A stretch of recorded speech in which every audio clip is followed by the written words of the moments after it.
What's going on, everyone? This is the AEL University Elite Series of CSGO 2! My name is Super CK, and with the one and only Matsy. How you doing, buddy? Doing absolutely fantastic, Richard. It is a pleasure to be here tonight, back in action with the Elite Series here with CS2. Can't wait to see what we're going to do tonight. We got some banger games on their way. It's been an amazing season so far, and there's so much more yet to come. Oh yeah, this is the final week. The final one to lock in your seating, your placing, and everything that's to go towards the weeks right after. But before we do dive into tonight's action, we've got to talk about our sponsors. Matsy? We sure do. So, without further ado, I do want to start things off by saying a big shout out to AGON by AOC the #1 gaming monitor brand in the world. AGON by AOC provide best-in-class monitor solutions for gaming and all other needs. Next up, it's Indomie, the noodle partner. Made with high-quality flour and selected ingredients and spices, a plate of Indomie mee goreng will certainly brighten up your day.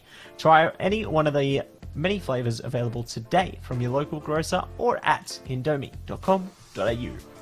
And last but not least, it is Game on Cancer, the charity of choice for the AEL who fund much-needed cancer research projects.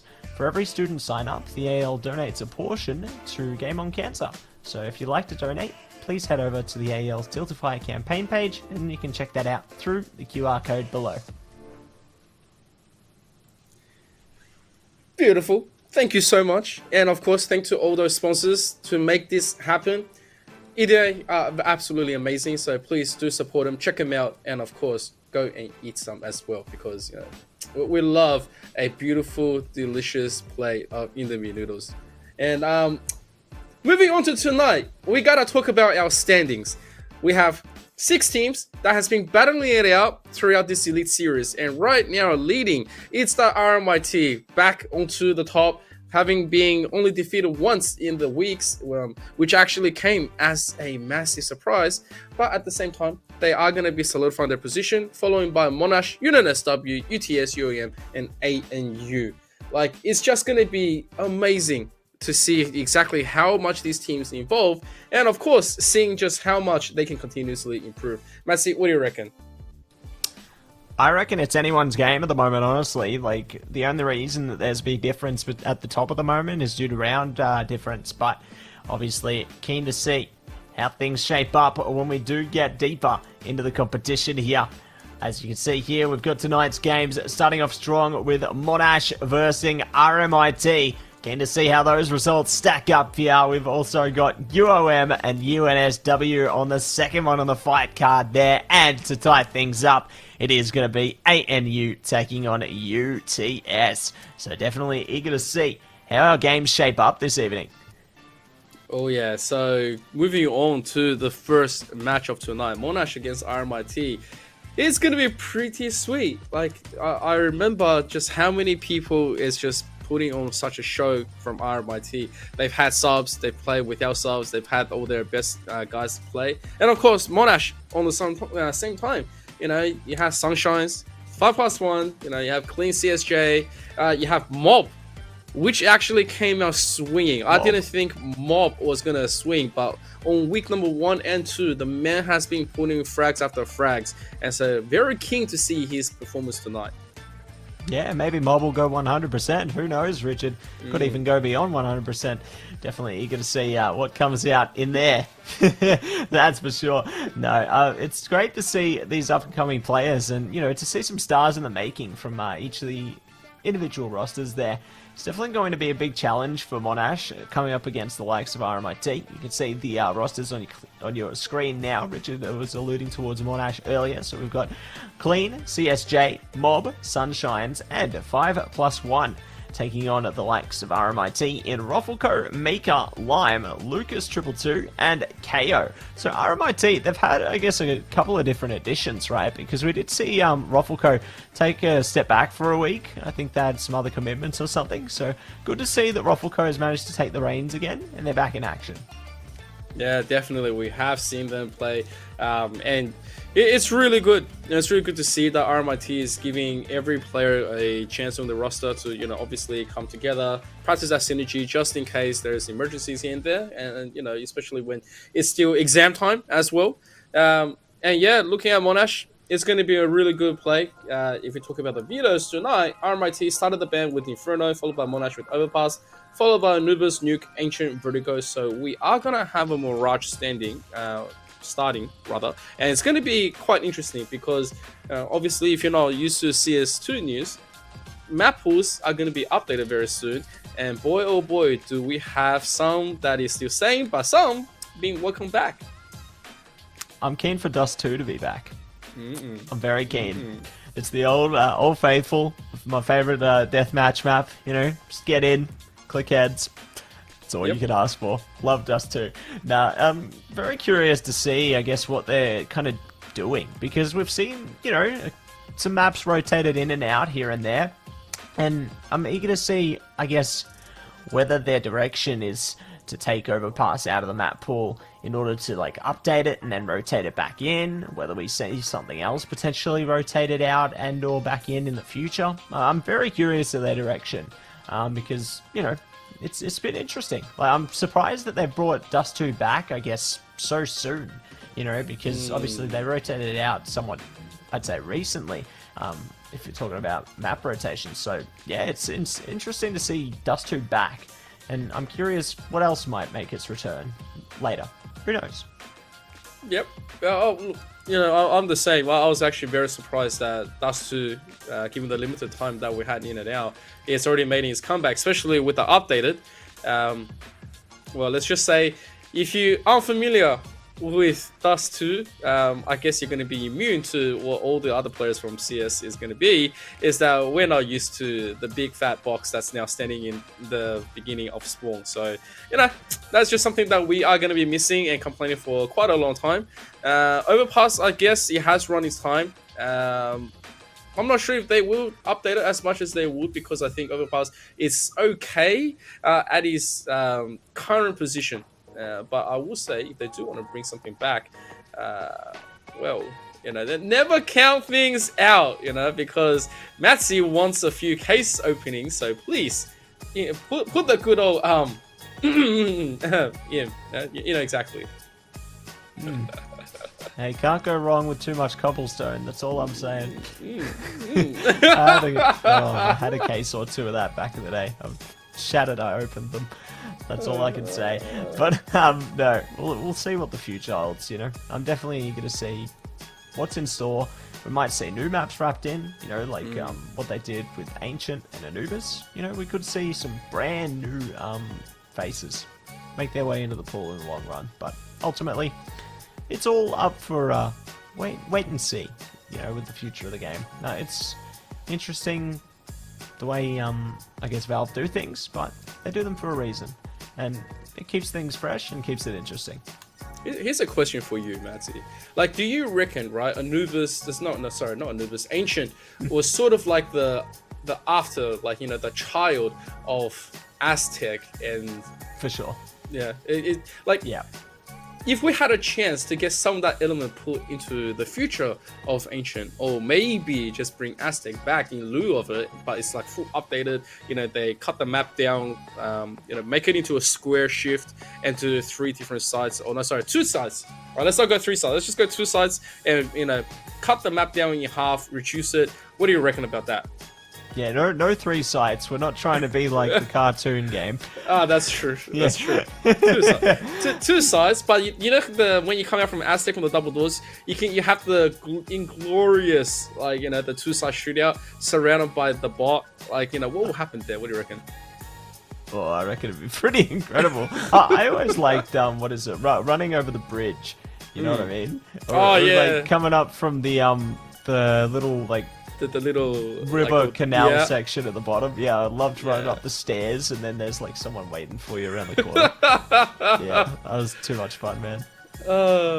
Imagine if they like shortened the gap of the bridge, so instead of walking like maybe 10 steps forward, that you only walk 5, right? And you can only move from one side. But with that being said, though, looks like we're getting ourselves started. And this is the knife, I believe. Yes, it is.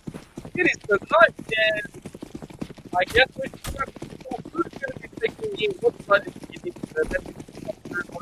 Quickly rushing through all 5 members strong, just having to stand up at tier ramp. That is awesome. And no one has... With that being said, everyone's falling. 2 more members, 1 more member left on Monash. It's a 1-on-1 between Sunshines and Lime. And Sunshines is saying, come to me. But Lime just says, I will follow, I guess. I mean, they all stop at half a second. They're going to have their eventual duel. And this could just be a decision that is not going to be saying agreed upon. RMIT says, no, you come back to me. I'm not going to chase after you. They sure are. They're going to be playing that long game there, I reckon. There's only so much time in the round, though. Oh. Oh, it could be. Maybe. Sunshines. They're dancing around. I like it. You know, they're faking each other out. It's kind of like they're playing a game of soccer at the moment. You know, they got all the moves. We'll see who's going to have the better moves, though. He's got the high ground! Okay, alright. Well, it's done at least. Yes, I am glad. Yep, looks like RMIT is going to be opting for the side. And yeah, nothing much to be said. Nothing much to be said, except let's get ready to roll into the real game now, as we are going to be jumping in to the pistol. RMIT opting in for the CT side. I think they've started there pretty commonly on Mirage if they get a choice, and, you know, makes sense. Start confident, get straight into it. Let's see how the T's shape it up, though. Looks like they're going to be defaulting into an A take here. They got some smokes and util being set up from spawn as well. I like these preparations being laid in place, you know, so early at the cost of a couple bits of armor, but they are going to be jumping straight into it. Shots already coming through, and CSJ starts the day. Alright, there's going to be 2 quick kills coming in, but the bomb is going to be completely denied, so they are going to have to repick it back up.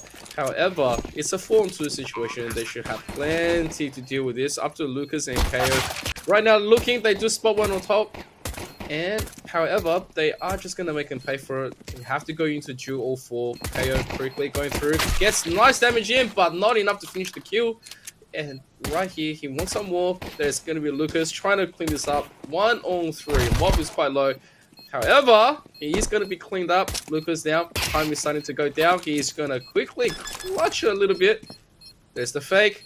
He's going to be thawed out. No worries. He's just going to go and charge. And he gets the kill, but that's not enough time. So, Monash, they are going to win. However, RMIT has taken them out, so it's not too bad of a competitive start. No, not too shabby at all. Monash going to be happy with that one, getting a plant down, and that first round definitely going to be layering their pockets quite nicely. Looks like RMIT are opting in to the force fire, though. Trying to see if they can get some magic of their own into the mix here. Lucas actually had enough for the M4 there, so that could be a bit of a surprise for the T's. Got a couple of MP9s as well, and a bit of armor, and the Deagles for Offencoat and KO. Looks like the CT's already opting to push up fairly aggressively, though. T's might catch them off towards the B apartments. We'll see if KO can stop them before they start getting going. But no, Lime is going to be the one to open the gates there. More to follow. So the T's already dwindling the CT numbers. Alright, this is a rather quick round right now. Monash starting really nicely. Maker is going to be cleaning one up. 5+1, trying to hit all this info. There is the push, but he's being spotted. So right now he knows that there's at least one in here. There's going to be the rotation as well. He is going to completely wallbang, but the trade is through. Multiple members have now jumped down, making their way through into the side. And I'm not sure if this is exactly the fight that they wanted. And slowly, all of the members of Monash is being dropped. After Kling has to go and play for this. AK in hand, gets a nice little isolated duel here. Up to Lucas. Lucas with all the info all the time in the world. Don't have to do anything. There's no struggle needed. There is a drop and perfect placement. He finds Kling and RMIT instantly answering back. Instantly answer it back. The Force paying dividends there, evening up the score 1-1 now. We'll see who can hit the ground running. Diving in at round 3 here. The T's not looking to force too much this time, or maybe. Maybe they are, actually. Maybe they are. They got a bit of armor, pistols, and a couple of bits. Yeah, they're going for it. Alright. Let's see how it works out, though. They got 3 dedicated to B already. Only 1 defender in KO there. Lime might be able to support from unders here. Oh, the timing on that one. Almost got away with a kill, but that's great info found. Kill already coming through for Roffleco there. Might even spot another 2 HP, though. A little dangerous here. And their teammate's going to be the one to fall. Yeah, and right now, still battling through. It's a 4v3 situation, Monash. They don't really have to do too much. I mean, right now, whatever they can get, they will take. However, they obviously want to get a plan through. They need to go through and challenge Kayo in order to get this one done. So multiple members being invested. And you can see RMIT very well practiced, hungry for more info. 3 players here rotating through to B side. it's gonna be rough. KO is gonna be jumping through. Doesn't spot something yet, but he knows. He can smell it. He can see. Oh yeah, there you go. There's all the situation he needed. He quickly opts to jump back down into the smoke, get some presence going. He doesn't want to have that fight. And KO is down. There is going to be an opportunity here. Will they get the plant? They are trying their best. Nice little bit of damage to Lucas. There it is. There's the extra little bit of money guaranteed to the next round. Can they get some bonus out of it? That will be the next question. 5+1 already advancing quite forward. Wants to pick up the gun, but Maker's going to quickly deny that opportunity. Mob, meanwhile, really slow. Doesn't really have too much to deal with. And so that's going to be it. There is going to be the defuse. There is a kit. And so RMIT cleaned that one up. Nicely done. RMIT getting it done once again there. Should be able to score another round potentially as well, but considering the T's did get that plant down, maybe they opt in for something a bit more adventurous here. We'll see though. I think maybe we could see some pistols and armor, or perhaps something a little bit more special after all. Looks like they are just going to opt in. Ooh, or not. Sunshines is thinking about something else. They've got a Galil in hand, and the full headgear there. Looks like they're sending it. The rest of their team not on the same page though, so curious how this is going to go for them.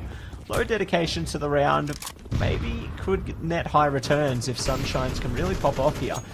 We'll see what's in store though. T set up in mid, already spotted by Roffelco. Good start. Mob not chasing the gun though. Knows there's others around the corner there. The CTs are set up in a bit of a crossfire here. Trying to get more. Lime takes down one. Backs off. Lucas working it through as well with Maker. And leaving it all up to Clean. And CSJ there, Clean with a clean headshot on the Lime. Definitely making them feel fine about that one. But now they need to regroup. Try and see if they can get that control there. The comp's coming through from CSJ that the A side is open. So a plant could be in order, but Lucas is ready and waiting around that corner.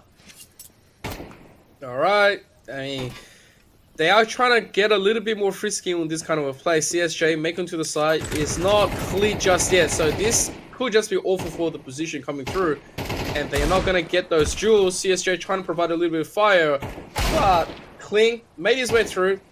It's going to be the sacrifice, and CSJ doesn't really have a choice. He has to try to eventually make it back, but he's being surrounded. He needs to get his jewels, but no, Lucas is going to shut him down. It's a rather controlled pace from RMIT. Monash, I think they did significant amount of damage. I don't think it was too bad of a round. Sunshines did go in with the gun, but at the same time, it's still going to be able to afford him. So it looks like Scout's going to be his choice. AKs for the rest. When in doubt, pick up the Scout. And let's see if their doubts are going to pay off here. Although we could find something beautiful. Looks like they are just going to be sticking all out into the AKs and the Galil there though this time. Good nade to start things off here for the CTs. A little chip of damage on a Clean and Mob. Definitely not going to do any harm per se. CSJ also getting attacked. Everybody's getting attacked, as a matter of fact. Everybody's taking a hit. Tons of damage there. So great start for both sides. Roffelco almost out of the fight here. Mid control still in order for the CTs. Maker, though, does get a piece of the pie. Might see another KO. Good start there, finding 5+1. That now shuts down any semblance of a B offense. The T's need to back off and regroup now. Try and go as one cohesive unit. It looks like the A site is going to be the place to be. Bearing in mind, though, they've got 3, potentially 4 CTs around the corner they need to deal with. With Lime rotating off, the defense is a little less strong, but they've still got 3 other players to contend with. This is going to be a difficult one, Richard. Oh boy, they need to go for it. Just go for the 30 seconds timing, throw utilities. But it looks like they aren't even going to set this one up. I don't see anyone trying to do any lineup. So they're just going to go in raw picking. Alright, so they're going to find Roffelco, burn him down. Cleaning his skull, however, and is now all going to be up to Mob. 4-on-1, pretty exposed, and he's too low. That was rather interesting. I would have thought that they would have at least tried to put any kind of utilities out. Okay. But yeah, so with that being said, right now, Monash don't have the economy to be dealing with. It looks like it's just going to be some armor, some techies, and they are going to just try to maybe go for a super rush at B. I mean, that's possibly the best course of action. You could be onto something there, Richard, but Roffelco might be the one to stop them here. KO trying chucking nades through the apartments as well. The T is going to have to slow down at least a little bit here. Ruffleco might even stop them if they approach unders as well. I love the utility usage here to really force the T's to slow down, give the CTs a little bit more leeway, a bit more time. Ruffleco peeks into it, however, does get shut down. That's a gun in towards the hands of the T's. KO stopping them though, just find one kill. May get overwhelmed in a second. In fact, they do. At least the other CTs are around the corner though, but the T's might have the upper hand in this. Perhaps not. Sunshine's still cooking though. Now they find another. Maker in a dangerous situation here. The T's actually mustering up the courage. Maker goes down, and Monash from the ashes, they claw their way into the light. Okay. That was a very interesting round. I would have thought at that situation, if you were Kaio, you probably wouldn't try to run away. Probably just say, I'm gonna be the sacrificial lamb here, just gonna be sacrificed. But I think through that rotation, thinking he can do and have more provider cover, he's gonna be able to do it. However, with that being said, what's done is done. And right now with guns in hand, Monash, they won a fantastic round coming through, and with all the smokes and covers being provided, they are going to take that mid control rather quickly. They know that no one is going to be challenging that supreme dominance. And so they are going to try to eagerly push up. However, Lucas, okay, he still makes it happen. There is going to be the quick pop flash. Going to be looking at this. He's going to be burnt, but there's going to be a quick douse. And he's just going to tuck himself in and tell Monash to say, yeah, you're not allowed to come in here. You shall not pass. And that's exactly what's going to be the case. Lime, great flank as well, allows them to bank 3 kills there. KO chiming in. Sunshine's last man standing will be met by Lime here around the corner. Who gets the first blow though? Sunshine's had the lineup, does secure it in the ends there. Nicely done to keep themselves in the running here. Still going to be difficult times ahead, however. I don't know if I see a round in their future, but it might, be able to save the gun, and they've already found another piece of success. Ruffleco going down whilst trying to single-handedly go for the flank here. He's opting in. Sunshine takes the corner, but it's going to be a double peak, and it will secure it for RMIT. Onwards to 5. All right. I guess that was just one of those rounds RMIT just wants to deny you. Just as soon as you think that you have all the utilities all in the right place, you don't get to clear out Nest, and Nest just comes back to bite you and say, all right, so guess what? Even though I can't see, I'm a massive tactician, and I know where all of you are. And so, Monash losing that one, they aren't out of money, and so they are able to contest. Not as much as they would have liked, because this mid is completely going to be blocked off, and CSJ just took a whole bunch of damage back. However, there is going to be the trade. Information should be given over, and Lucas steers that one down by Kling and finishes him off. Yeah, nice start coming out there. Working out in favor of the CTs for now. I like this position from KO. Hiding the smoke. This could be a nasty surprise for the T's. He's opting to back off though. The timing could be critical here. Oh, not going to have it. Oh, maybe they do! Sunshine's perfect moment. Does manage to snap the headshot. 3-on-3 now. Definitely going to be decisive. They've made it even worse. Finding more. Sunshine's is cooking, and they are cooking good. Leaving the pressure on Lime here to defend this B site with the Negev of all things. It's working out pretty well so far. Oh, they almost get caught, but they're making it work. The Negev working wonders here, spraying them down. My gosh, the firing squad is out to play right now. Sunshine's last player standing. Lime just biding their time here. Time's ticking for Sunshines as well. Needs to get onto the site and quick if they want to make this one work. They're taking it slow and steady though. Trying to wait out the CTs, make sure that rotation can't make its way through, so they only have to deal with potentially one player here. Still thinking about it. Lime around this corner though, waiting for the sound cue. Waiting to hear something. Not giving themselves away though. The rotation from Lucas. Very switched on here. Should be able to help, and they do get the shots through the window. And Sunshine's sticking around, but they hit the ground, and that's going to be RMIT playing a patient game, and it pays all the dividends. I swear, Lime, he's gotten to give every single round. The man just likes buying it, and he picks up an AK, obviously, for his team, and yep, here goes my Negev. It is back. I am back, baby.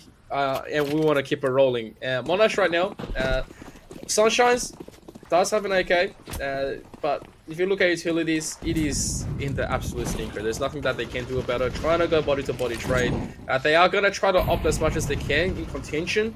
And relying on utility from your opponents is never the right answer, but in this situation, what else can you do? As they are gonna at least pick up a kill on Lime, they have discovered that Lucas has an AWP. That's right. Has an AWP ready to break free, but it is going to be 5+1, the one to get it done. KO goes down. Potentially more to come. Great control found by the T's on towards the B site here. Might even be able to wrap through potentially mid or A to flank the CTs, dare I say. Could be a very long game play, though. The CTs are looking to push their way out of library. Nice knockdown. Maker's out of it. Leaving it up to Lucas and Roffelco now. They've got the AWP and AK. A little bit of util as well. Could cook something together, but bear in mind, CSJ is sneaking up behind them, limiting their options of escape. Roffelco gets one. They're actually pushing out. This timing couldn't be better, but it's going to work out for CSJ. And Sunshine's there. Nicely done to secure the round. And it will be in favor of Monash. Oh, they picked up the Negev. No, they threw it on the ground. Bob, pick it back up. That was your weapon. Oh no, but at least they are going to transfer the AWP into the hand of CSJ. It looks like this is going to be a rather funky round because at the same time RMIT still have purchased just a little bit. Lime, obviously with the Negev, Roffelco is going to pick up some 5+1 rather early. Lucas spotting out a whole bunch at net saying no thank you. And so a little bit of a positional switch for RMIT. Meanwhile, Monash slowly making this one through as they might. I don't think their current utility section can really afford them this much action, but yeah, they haven't got enough info to play for this one, and I feel like they might feel a little bit too disjoint, and Mob getting picked up is definitely making that worse. Making it worse, and could be many more worse things to come. 3 players standing here for the T's, and RMIT are doing wonders on their eco at the moment. We'll see if they can find something else, though, as they ponder on their options a little longer. T's still have a slither of time to play with, but that's going to run out sooner rather than later. And KO could be a nasty thorn in their side. Oh, they've missed that one. That is dreadful. The Molly goes back on their own team, isolates clean, and allows KO to get the AK. This is worst case scenario for the T's right now. They've dropped the bomb as well. It is all going higgledy-piggledy. My gosh, what a disaster. Yikes. This is what I was talking about. When you're a little bit destroyed, desynchronized, you don't have the position, no utilities, but yet you push their head 3-1 against 5. Yeah, it was rough. Yeah, what else can you do? And so, handing over all the guns and dropping it, they are still going to be able to afford a bit of a mixed buy coming in from Monash. They want to stay competitive. Utilities, it's enough to play around with, and it looks like they are going to try to offer an A. They haven't really tried an A push when they had the guns, and so this might not work out too bad for them. The utilities should be just okay in order to last them the full 45 seconds play. However, it depends on how RMIT is going to position themselves after all of this. This is the initial cover, the initial RMIT utilities that they're going to be spreading, and they are waiting a response from Monash. Most of them has already spelled this one out, and they are already waiting, so this could be disastrous as Maker is going to quickly go for a swing, spots multiple members. However, I think this might just be too late, and oh my god, it is a one-sided massacre. One-sided massacre and many more kills on their way. Let's see who's going to be able to take this half, though, at the end of the day. Last round on the board here. Will it be RMIT securing 9-3, or will Monash find a fourth? We find out right now as Monash comes into it with a very disjointed economy. Going to be tough times ahead, but doesn't mean that they can't do it.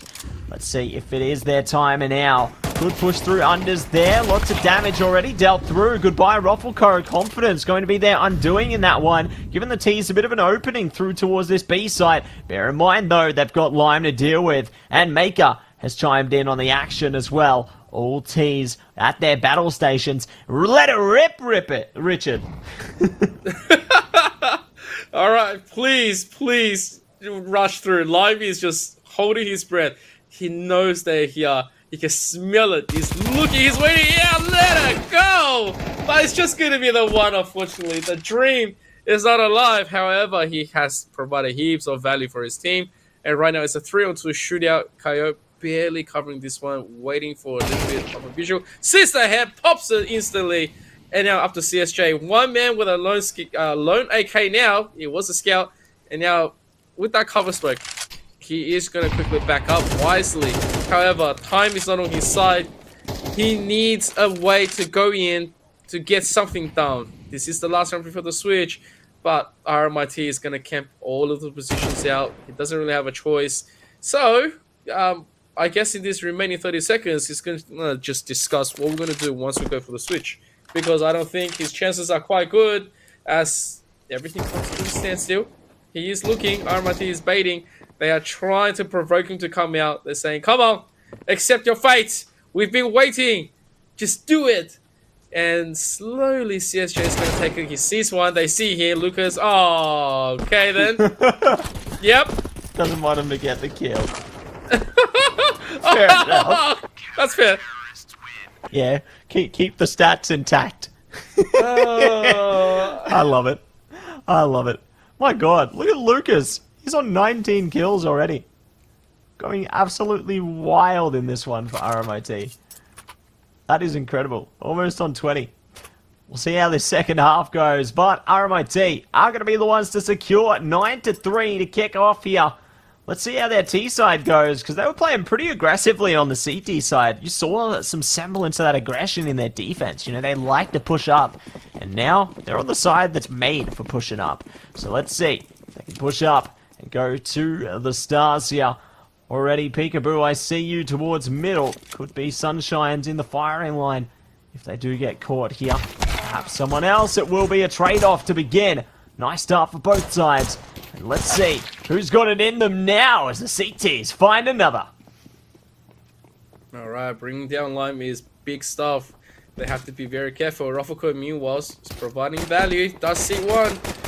And there's going to be the awful duel. He is slated into the corner. 4-on-2 situation maker. Desperately trying to get this bomb down. But there was mob waiting. So this is looking quite good for Monash. They might just get that early beginning that they're looking for. And yep, Lucas was just caught looking around the base thinking that there's people everywhere. And unfortunately, at the last possible moment, turns around and gets headshotted.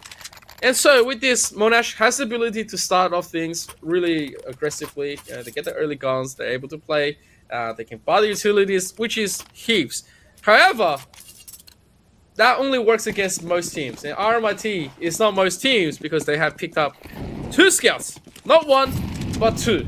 They want this play, they want that mid, and that is high utility damage coming through. Lucas is gone, but Sunshine's at 5+1. Down to 30 each. I mean, it's not a bad trade at all. Not at all.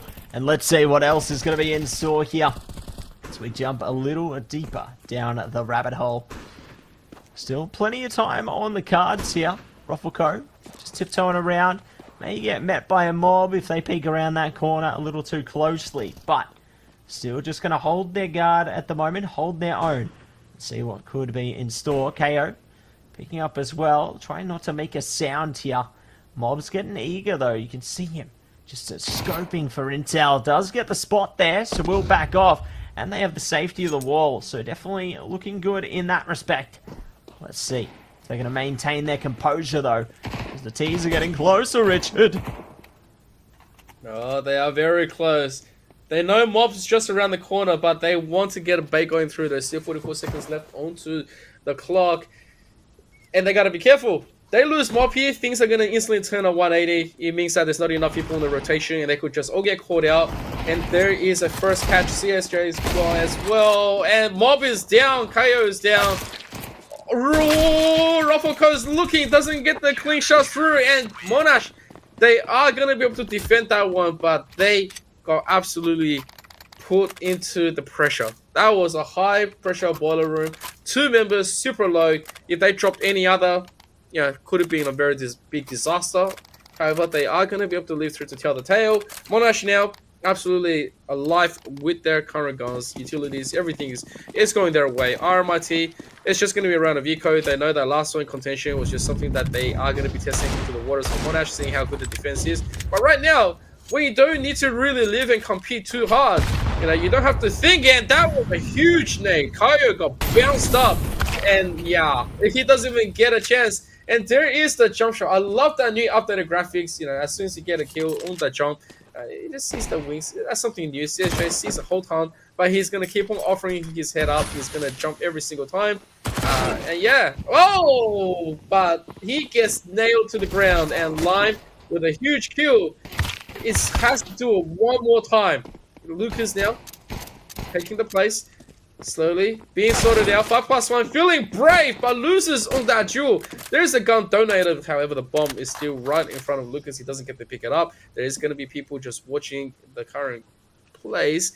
However, yeah, they're going to give that one back to RMIT because they aren't sure what is going to happen. The bomb has yet to be picked up just yet. And you can see Rafuko is just trying to find some kind of a damage and nuisance from A. They could find something around this corner if their timing's right. Spotted, but they will get dropped. Nice shot from Sunshine's there. Living it all up to Lucas now. They got him 4. 2 players to deal with right around that corner though, and they're both watching him. Nice angle from none other than Clean to get that one done there, and we'll be able to find another for Monash. RMIT still have a bit of leeway though. They've still got that round flexibility, ahead by 3 for now. So we'll see what the rest of this half does look like here. Because the CTs are doing a great job at redeeming themselves at this point. But it's still a long road ahead of them yet if they want to try and secure this. And let's see what the Ts have in store now as they set up their default smokes, going for a bit of mid control and sacking their way over towards the B apartments here. Trying to scout out that info. Might even be able to get a little bit closer to the CTs towards middle as they work their way through unders. 5+1 could get caught off guard if they're not careful. Good spot, and there you go. Nicely done by the Ts to get it done. Taking a lot of damage in the process, but that's the territory that they were after. Alright, they gained a little bit, and Sunshine's being locked away from this. However, there is going to be a kill onto Lime, so Kling is going to be pretty happy about that one. However, he is quite low as well, and so there is going to be the backup. Sunshine's is going to provide this for him. However, the rest of RMIT, they are going to try to go through. That smoke is huge. Sunshine's walk towards his doom, and here comes the play. Will they spot him out? And they are going to just go for the trade.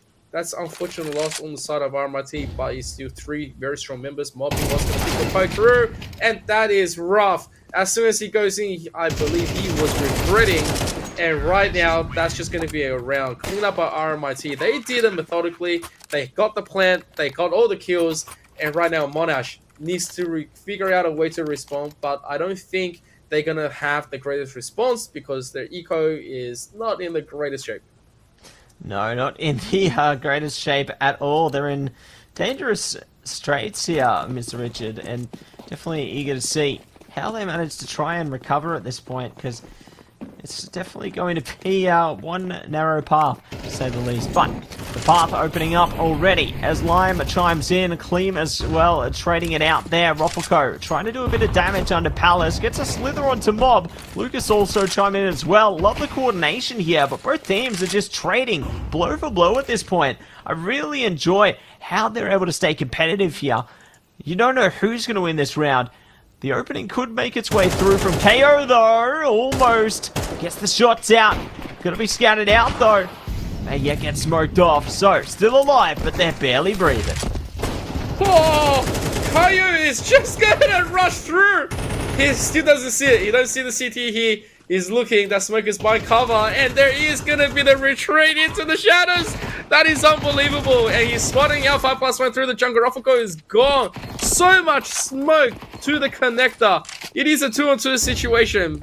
However, they have to go for the retake, have to go battle it out. Kaio is here. He's gonna be looking. There is a challenge from the scout. It's gonna miss. Maker looking to provide some cover, providing the value, and they both gone. That is unbelievable aim coming from Monash, and I think this is going to be just fine. It was unbelievable. I actually didn't think they were going to be able to get this one done, but Monash, they proved everyone wrong, including me. And that was really huge. So they make their round difference only 3. Yeah, make it count, and they will be able to make it happen. Pushing their way to round number 18 now. Let's see where this one goes. The T's still got a bit of money in their wallets, so they're ready to rumble. But they can only do that for so long. CT's still in it to win it as well. Both teams pretty evenly matched in the util game. Aggression coming out from the CTs though. They're pushing past those flashes and smoke. CSJ might have the opening for something huge here. Shots coming through already. It's Maker and Ruffleco, the ones to make magic though. Even more on its way through. They are getting torn to shreds here. Mob, last player standing, stuck in towards the crow's nest here, trying to push out windows. They're getting cooked. It's burning alive. Barbecue to Mob. Ruffleco gets it done in the end for RMIT. What a fiery round. I can't believe that. Oh, that was rough. That was rough. They wanted to get aggressive. They wanted to have the upper hand. That's why they pushed through mid, and they were just completely ran over by RMIT. And when you get burned on the hole, it's time to visit and get yourself a spit roast. That is just unbelievable stuff. And so it's a round of Eco coming in. There's just a few deagles coming through from Monash. They are looking. Maker's going to quickly push. There is going to be the kill on Lime. However, they don't know there's a player right here. 5+1 looking to do it. He's going to shut Maker down. Takes a ton of damage, but that's going to be fine. He will take it. There's going to kill into the CSJ. They are going to clean up 5+1. That's a kill on the side, just barely. However, Lucas takes a ton of damage, and he's going to get cleaned up. Not a lot of people made this one through. Kayo, very low. He is still alive very much, but he needs backup. He needs the isolation. Ruffleco is going to try to make his way through, trying to make sure that there's going to be no one else going through. And so, while he has made it, no plants just yet. He's going to provide his value. Here's the covers. Here's the nade. The nade will find a little bit of damage with the cling. Not enough just there. Ruffleco, just in case there's some kind of a back angle. Here we go. Right in front of them. They are going to find both players. Monash responding kindly. They are going to be able to recover a huge round once again. Absolutely fantastic stuff coming through there from Monash. It seems like they just have this trend of really clutching these rounds out at those last possible moments. And it's really impressive to see them just put this together like that. You know, really structure themselves in order to go for greatness. It's lovely to see, and I can't wait to see more of it. But let's see what's in store now. Diving a bit deeper into the piece here. Tactical timeout actually going to come through from Monash now as well. They can tell that the pressure is starting to build. It is going to be a dangerous path ahead, and they need to figure out a way through it. Otherwise, it could be game over. Yeah, absolutely. Use their attacks. Absolutely use them. And so, if we look at the current buys, Monash, they have AWP. This is the one. If there's going to be a gun, that's going to be like, putting this one through and getting them the best position in. Monash, they have already picked it up. There is going to be the full value provided for the nest. AWP in the hand of Sunshines. The man's been able to play this very well. So, he is going to be just looking. And of course, the rest of RMIT, they say you don't really get to play that position without what I say. And so as the value is going to come through, there is going to be a lineup. Smoke's going through. It's just going to block it normally, but here we go. Sunshine's let her fly. And the first victim is Lucas. He is looking to shut a little bit more aggression, just making sure that his presence is well known on the map. However, RMIT, they will never quit onto this. They will never quit once objective is being set firm and clear. They are just going to wait for a timing, wait for something. However, CSJ, he is super aggressive. He spotted something like this. He wanted that info. He got greedy and he caught Maker. And that is huge. However, Lime returns with a double kill. They are going to solidify. It's a 3-on-3. And RMIT, they are going to try to spot him out. CSJ is sort of cut out by 5+1. One's KO. And Ruffleco, man, it feels like we're playing Search and Destroy. This ain't CS anymore. This is completely different, Matzy. It sure is. It sure is. And I can't wait to see what else is in the store here. So we've got plenty of fun. Ruffleco, nice angle and patience allows him to secure that one. Could even find the other. Love the molly placement there. Their teammate there does get the damage, and the molly and bullets there to secure it in the end. So taking RMIT all the way up to map point. This is dangerous times ahead indeed for Monash and their economy. Not in a great state either. They have to force this one up. It's now or never. Time's ticking. Okay, gotta make it happen. Monash buying everything they can, scrapping all the utilities on all the members. And so, an expensive round, and they are doing some damage. Sunshine's, however, taking a whole bunch of his own. Oh my god! Oh, it's Kling! Kling is getting everyone down, however, they don't really account for the player on top. Ruffleco from the Palace. Oh, was just looking to recover, but not enough to tap Kling, and Kling... What a man! He used the cover. There was all sorts of stuff. There was so much damage. Friendly fires everywhere. RMIT, they thought this was the round. Let's just quickly get this one done. But it did not happen. And Monash managed to clutch out. They sure did. Amazing stuff coming through from them. They are in it to play. They are not going to give up today. And we've seen exactly what they're capable of. Let's see if they can do it all over again now, though. As we dive deep into the rabbit hole here. Lots of damage taken by the T's. Monash cooking up a storm right now.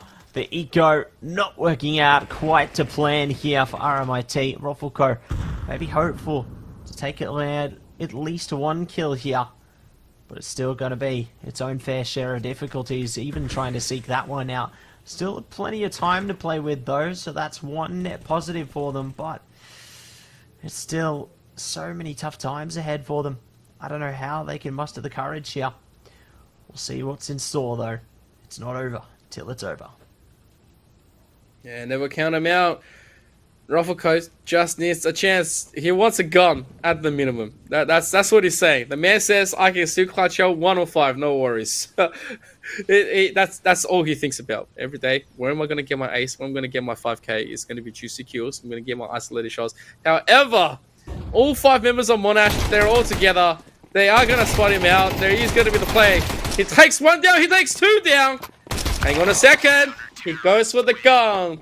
However, 5+1 says, no. You don't get to play that one. And so we are still at competitive match point for RMIT. They've got 2 more to go through. One of this one to the next one, if it comes to be. Economy, they don't have it. Playstyle, they do. Bravery, absolutely. So let's see what's going to happen. Oh, I'm so keen to see what's going to happen here, Richard. This could be a big round for them. Time's ticking, pressure is on. Let's see if they can make it magic here. Make something wonderful of themselves. Let's wait things out. T's stacking it up through towards mid and unders there. Ready to get on top of this one as quick as lightning. See if they can make it work though. CT is not holding this one directly, playing from a distance, and I can commend them for that. They don't want to get in their face. They don't want to give any opportunities to the T's here, because that could spell disaster. That could mean the end. It would all be over just like that, and they can't afford those kind of mistakes. Let's see what they manage now though. Mob spots them. Attack from Palace as well. I love this 2-pronged approach here, really forcing the CTs to get out of position. Does work out for 1 kill for the T's, but it seems like it could be one and done unless Liam can secure a miracle here. 6 HP in a dream. The dreams might not come true yet. They've still got some time to escape, but I don't think I see too much more on the cards for this one. Well, they're going to have to go and challenge him 1-on-1. It's Desperado time. Let's go. Ah, not even a shot off. I mean, just give it to him. He's got the Berettas out, for God's sake.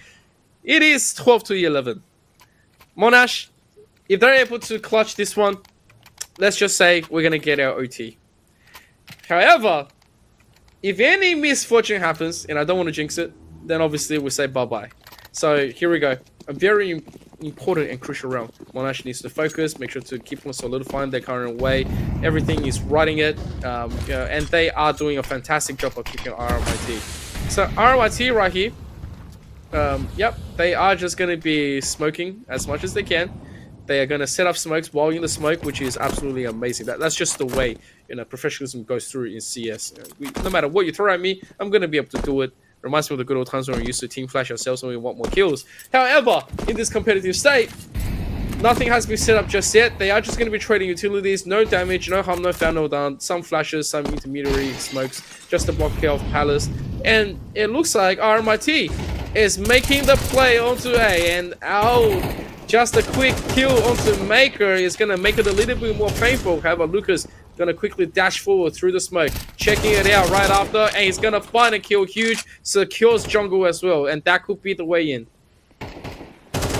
Could be the way in, and we'll see if it is going to be the way in though. Roffelco taking so much damage going down to this. Lucas is out of here, and it is overtime, baby! We are in it.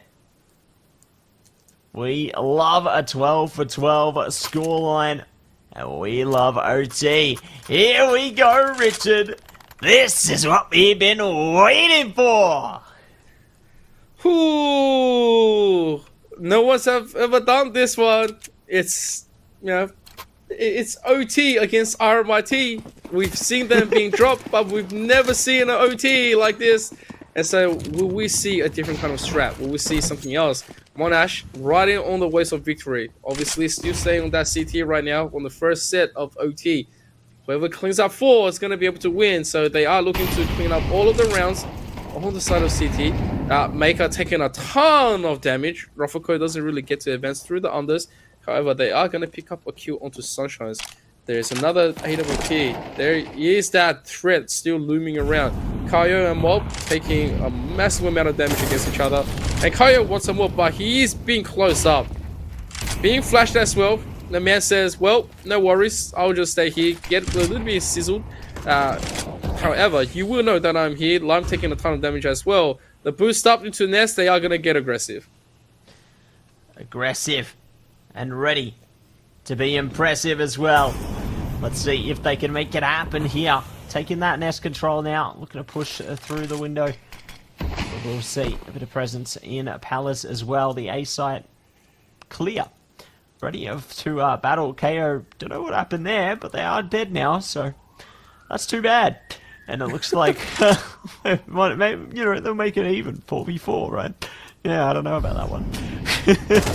Shots going out towards short though. Lucas almost lined up both. Luckily had their teammate there to support them. So it will be even more so now as Roffelco gets it done. All up to CSJ to save the day. Orb shot through short. Gets one. Looking for another. Gonna be a difficult road ahead here. Try and get that bomb down. There's a clear sightline over it, but it is down. Plant in order. Roffelco waiting for the steps. Knows they're around that corner, but not revealing yet. Just taking their time. Oh boy, CSJ. It's meant to connect up, but unfortunately there was a huge orb shot waiting for him into the corner. And they're going to pull one through his body just for good measure. 13-12. Monash dropping a very crucial round. Even with Kaio's noble sacrifice, he says, we need to make it fair. It was just not enough. And so Monash right now, obviously thinking and kicking themselves, they need to absolutely clean up the remainder too in order to stay competitive. And I don't mind this double orb setup.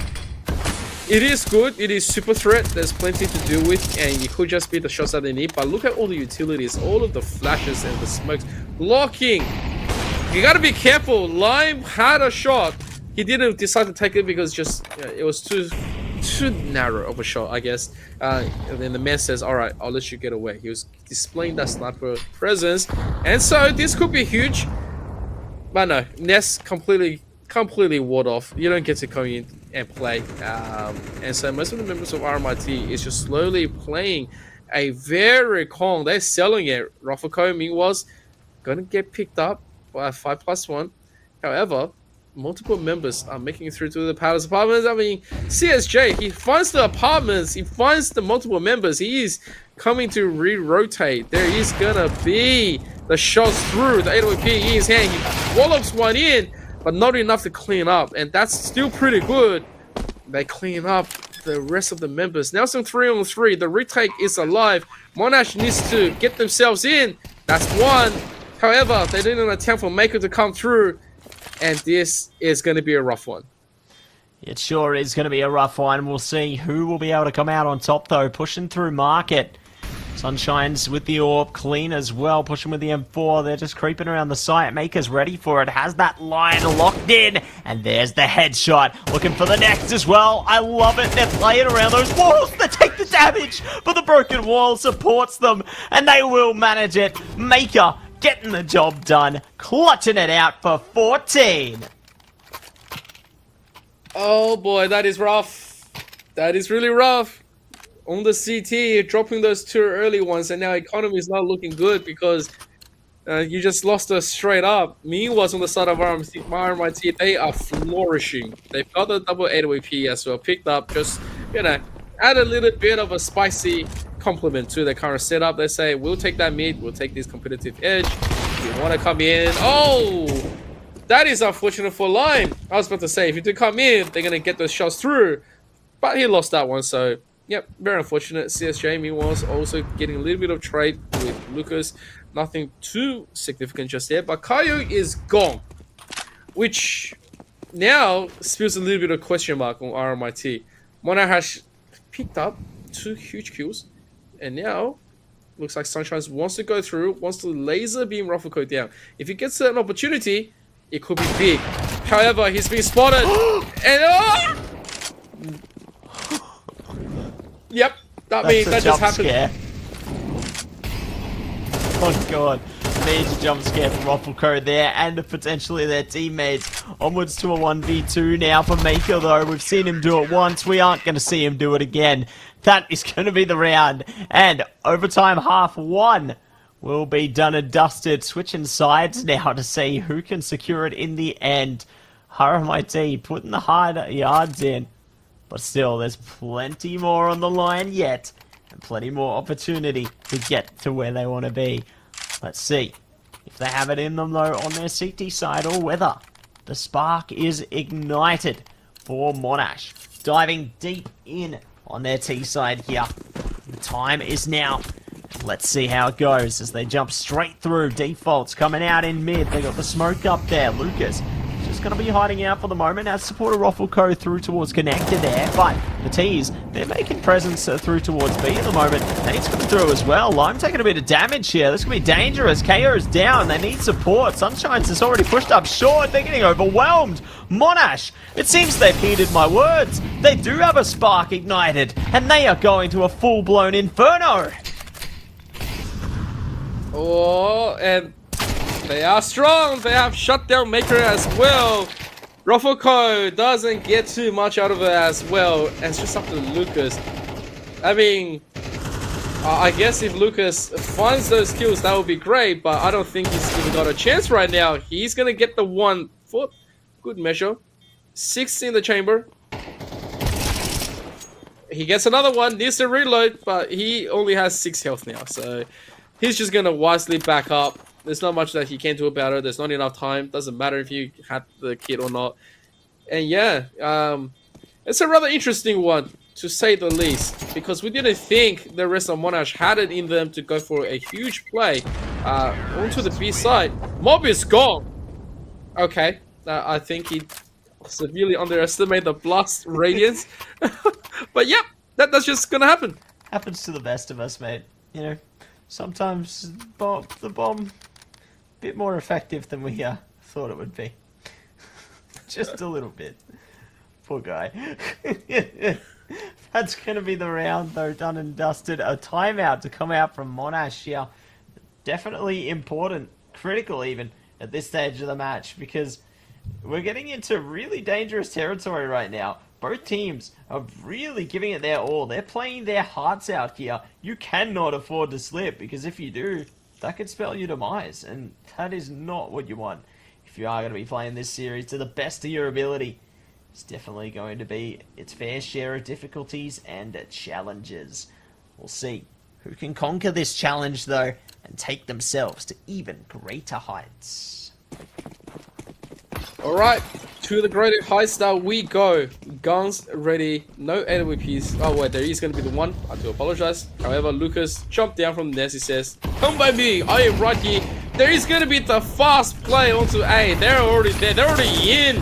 Sunshine's giving away a lot of his life. Same as Mob, but they want this position. Sunshine seeing this one out. They are going to burn down Maker of 5+1 Mob. They are both down. They are going to take one more back in Rocco. CSJ looking, smelling bloody in the water as well. Lucas is just trying to find this one, but it is too quick. So far, it's a 1-on-2. CSJ sees the target. He is going to get it. Also means that Kaio knows exactly where he is. Kaio, meanwhile, he's going to play the jump. He's going to be looking. He's going to have the pop. CSJ has to go big right here, but it's not going to happen. And RMIT, they absolutely take that fast one. They defend and clutch up. And Monash, it was close, but no cigar. Close indeed, and now they've got one more chance. Match point for RMIT or overtime 2. What you gonna do? It is gonna be quite a fun time ahead of us indeed. You're gonna see if Monash will be able to take us.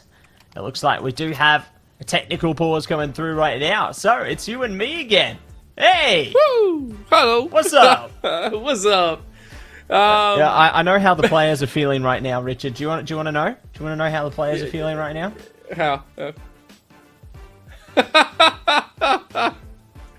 Well, yeah. I mean, you know, very important round. I'll be pretty upset as well. Yeah, like just like let me play. Like, how dare you cage me up right now? Let him play. Like, seriously, let him play. Yeah, like just looking at the rounds after round, it's being a show from RMIT that's now caught up by Monash and now pushing for OT and pushing for the closer as well. It's a very important one. Like, I can't put a big fat number on this, but Monash absolutely standing up to the challenge, and it's great to see. Absolutely. Like, this has defied my expectations entirely of this series. I thought maybe, you know, it might be a little bit more one-sided or something, but no. They have stepped up to the plate and delivered tenfold. I'm really impressed with how they've managed to compose themselves through this, and I can't wait to see how this ends. I don't know who's going to win.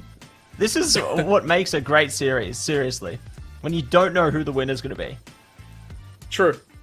It's not like, you know, we know exactly who is supposed to be able to, you know, lead this one. But I have to personally call out, like, Clean, just one of those rounds, completely dominating RMIT, trying to close this map out, has led his team to the continuation. Like, that was the one moment that he's going to look back, he's going to be like, I remember I competed in AEL University Elite Series and we were up against RMIT. I think it was 9-12 or 10-12. And we were on a round of eco. We bought everything we could and I cleaned up all the kills. You know, that's what he's going to say. Yeah. I just feel like, you know, things are just counting down in my head to when the round is going to start. And we will be getting into the game right now. Once again, the time is now. And we are going to be getting straight into it. The T's are back, the CTs as well. Hopefully this time gave them a bit of chance to reset. Let's see who can take it away though. Big damage on Clean to start. Great way to begin. Love that molly. 5+1. Still pushing though. They've managed to push through it. CTs get the opener though. Might even be good for more. No Mob gets it done. Nice double spray down from Lime. They are going to be shut down however. Lucas scopes them down, leaving it up to Sunshines. This could be all it. It is RMIT. They strike the final blow. Take away the show. 16-14 in overtime. They get it done. Oh, GG. It's done. It's completely done. RMIT, they are going to be able to clutch it up. And I think that could push for a very easy OT2. I think Monash said, you know what, let's just pull all into high gear. Let's just quickly rush sites, and we might be able to push RMIT into a corner that they weren't able to expect. But it was that complete lineup shot from Lime that saved the day and bought enough time for Lucas and co to save it. So a massive effort from Monash. 16-14. It's a very, very competitive score. And it looks like we're also going to get an interview coming up from RMIT. Nice and quick. I love it. Straight out of the game, we're going to get this one fresh off the press. And I seriously can't wait to hear what they're thinking and feeling. All of the things. I cannot wait. It is going to be quite a fun time indeed.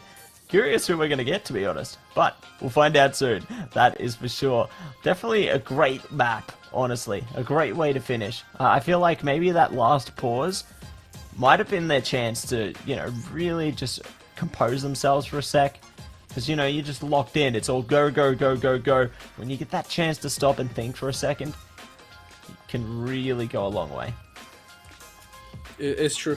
It's true. In any game out there, as soon as there's a pause, and then you think and you're like, hang on a second. I know how to play this game. It's CS. So. Oh dear. What would be a really good one? Imagine, in CS2, in order to just have some shows just for fun, right? They give super account, right? So they have like a search and destroy map with a boss in it. So you pick one of the commentators, and they get like maybe super armor. Let's give them Juggernaut or something, right? And they get whatever bullets. Let's just say you give them an AK with like 90 before they reload, and you go and find him. Whoever kills him first wins. Like, imagine that just for fun. That would be pretty good. Protect the VIP team. That's what that sounds like. That sounds pretty cool to me. We're gonna make that happen. We're gonna have a little fun community night out of it. Yeah. Yeah. I don't see why not. I really don't. Protect the ZK. Yeah, but looks like we do have our interview on its way. Welcome in, Rufflecoat. How you doing, man? I'm good. How are you guys? Fantastic. It's good to see you. Oh, you too, mate. You're both looking spectacular. Look who's talking, mate. Oh.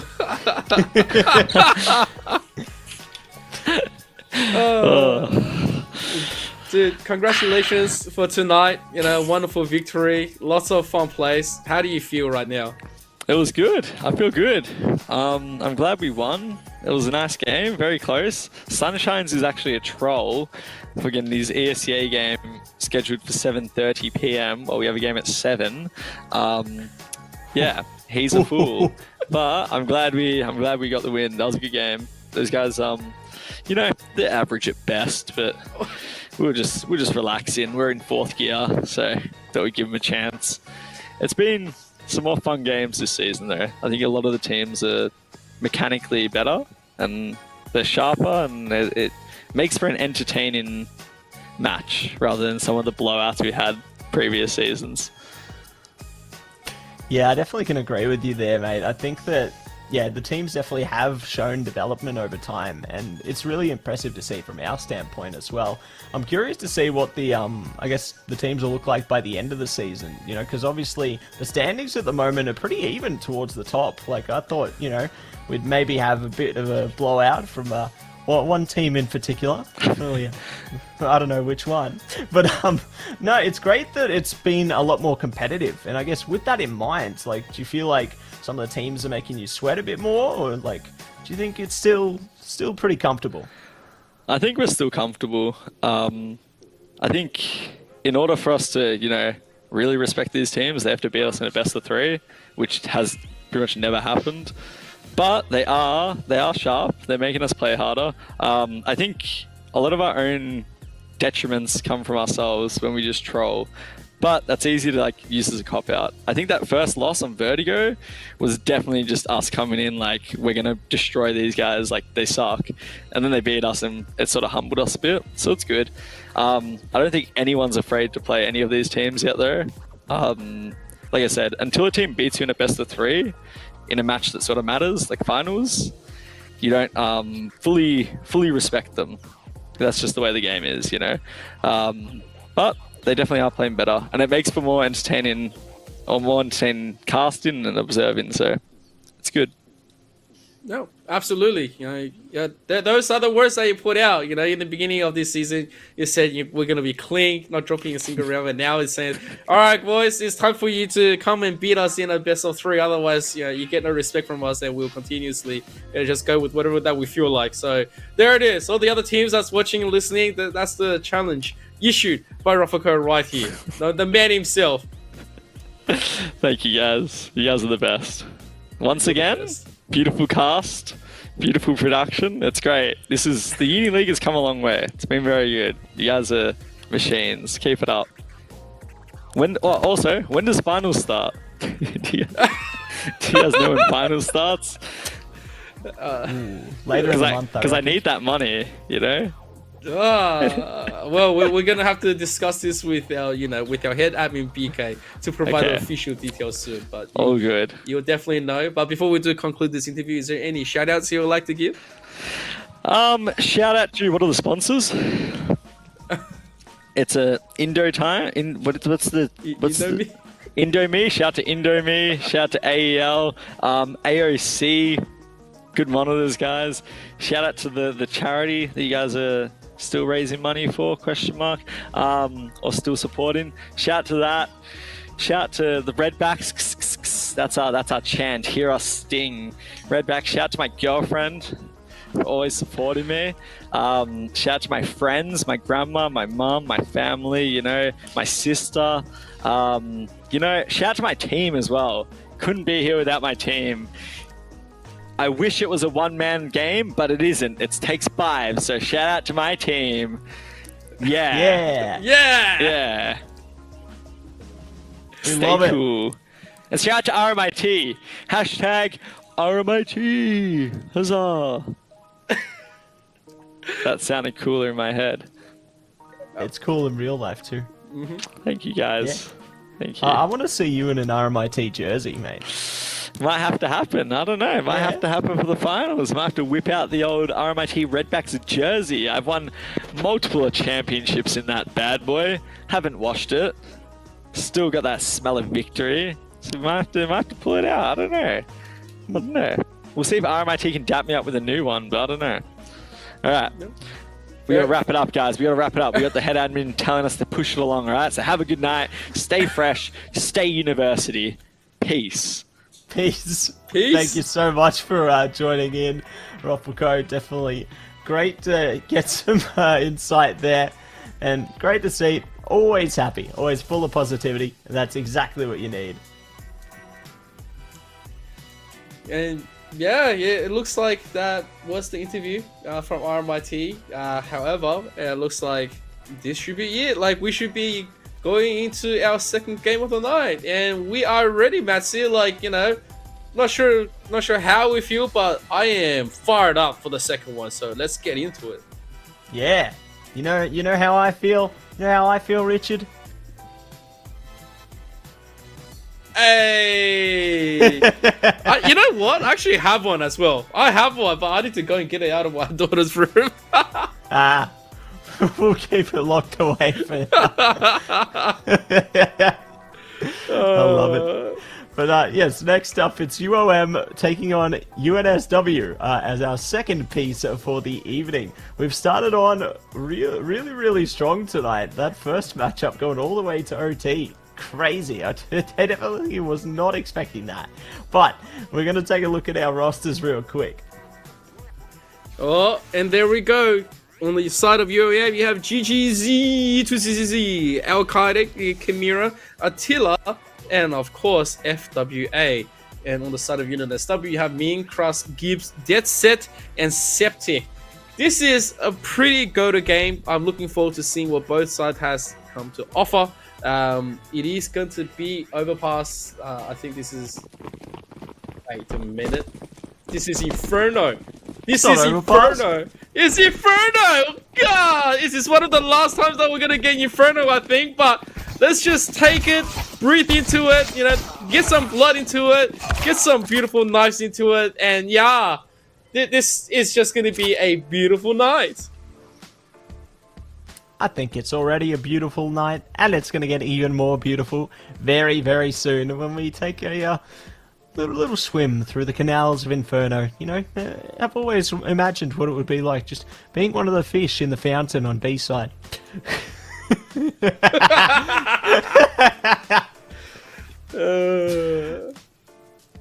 Yep. That's yep. Yeah, that's what it's like being the fish, you know? That's them.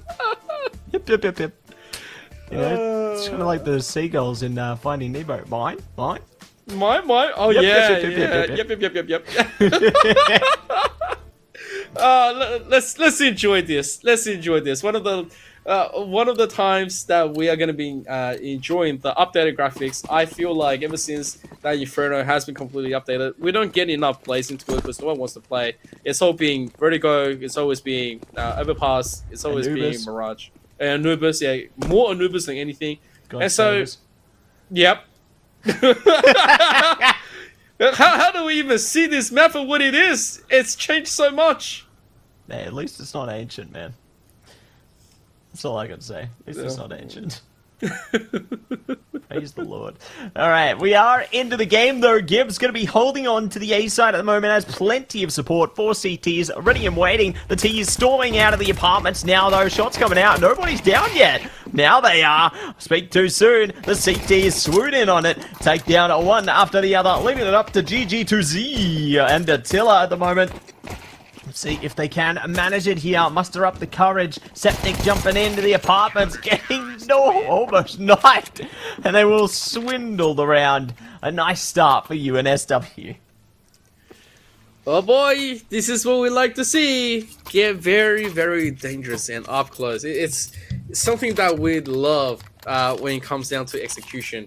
On Inferno, UNSW, this has actually been one of the main picks back in the days. Like, I remember the best 3 maps that UNSW will always pick was Vertigo, the old Inferno, and Dust 2. We've seen them play a whole bunch of Dust 2 at the end of a few seasons, but obviously we're going to see a completely different play. UOM, I think the biggest one that they saw was that, yeah, we're going to ban away Vertigo, which came out a later one. However, GG's is gone right now as Dead Set spraying into the smoke. He is going to find value.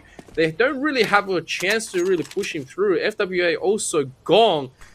And so this is very, very fun. This is something that they are going to just offer up on the side of UNSW. And they're going to find another kill right now. Not too much to answer back. UOM, they are going to show. They are going to do everything they can. Gibbs is gone. Chimera, a nice shot trying to push this one through. But Septic also spotting the boiler player here.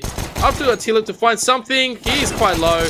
And that's pretty much it. Not much damage has been done. Nothing planted. And so UNSW, they pack away a second round. Great start coming out from them. The T is playing it slow and steady here. We'll see what they can cook up though. It's not the end of days for them quite yet. Still plenty gas in the tank. I'm sure they are going to get nice and snug. Let's see. They do pull together, however. So we are waiting things out right now. Slow and steady. The race. Alkai.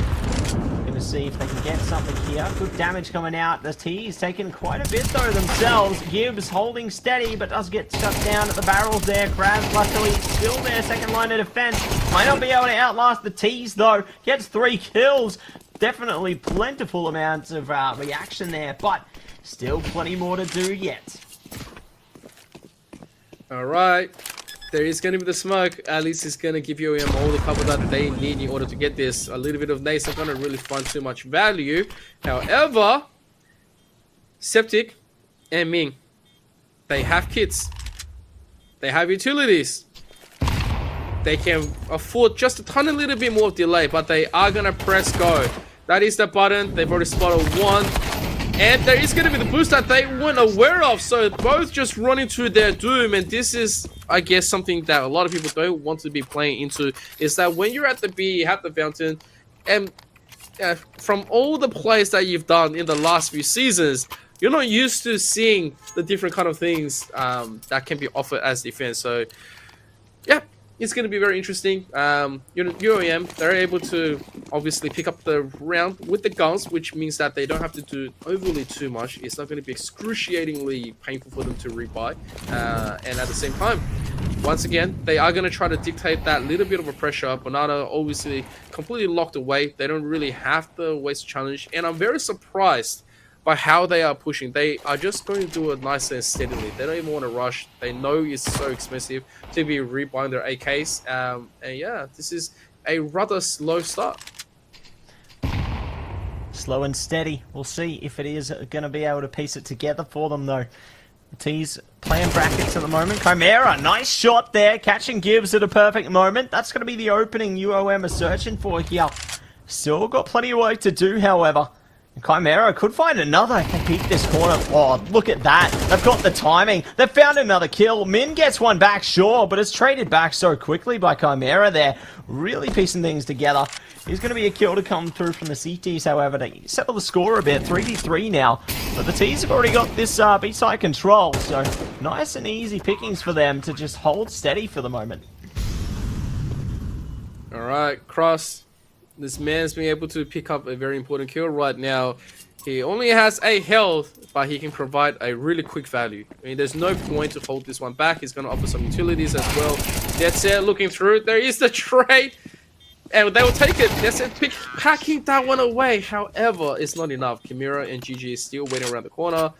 Plenty for them to be talking about. And so it's 2 apiece. UAM, they are going to be able to answer back. And this is a very standard opening. This is what competitive stage is more like. And yep, there is going to be a little bit of purchase all the way. UOM, they have plenty that they can buy around with. Alkade, not able to afford any utilities, but he says that's just going to be fine. They are going to be ahead, you know, they're stopping on a round of eco.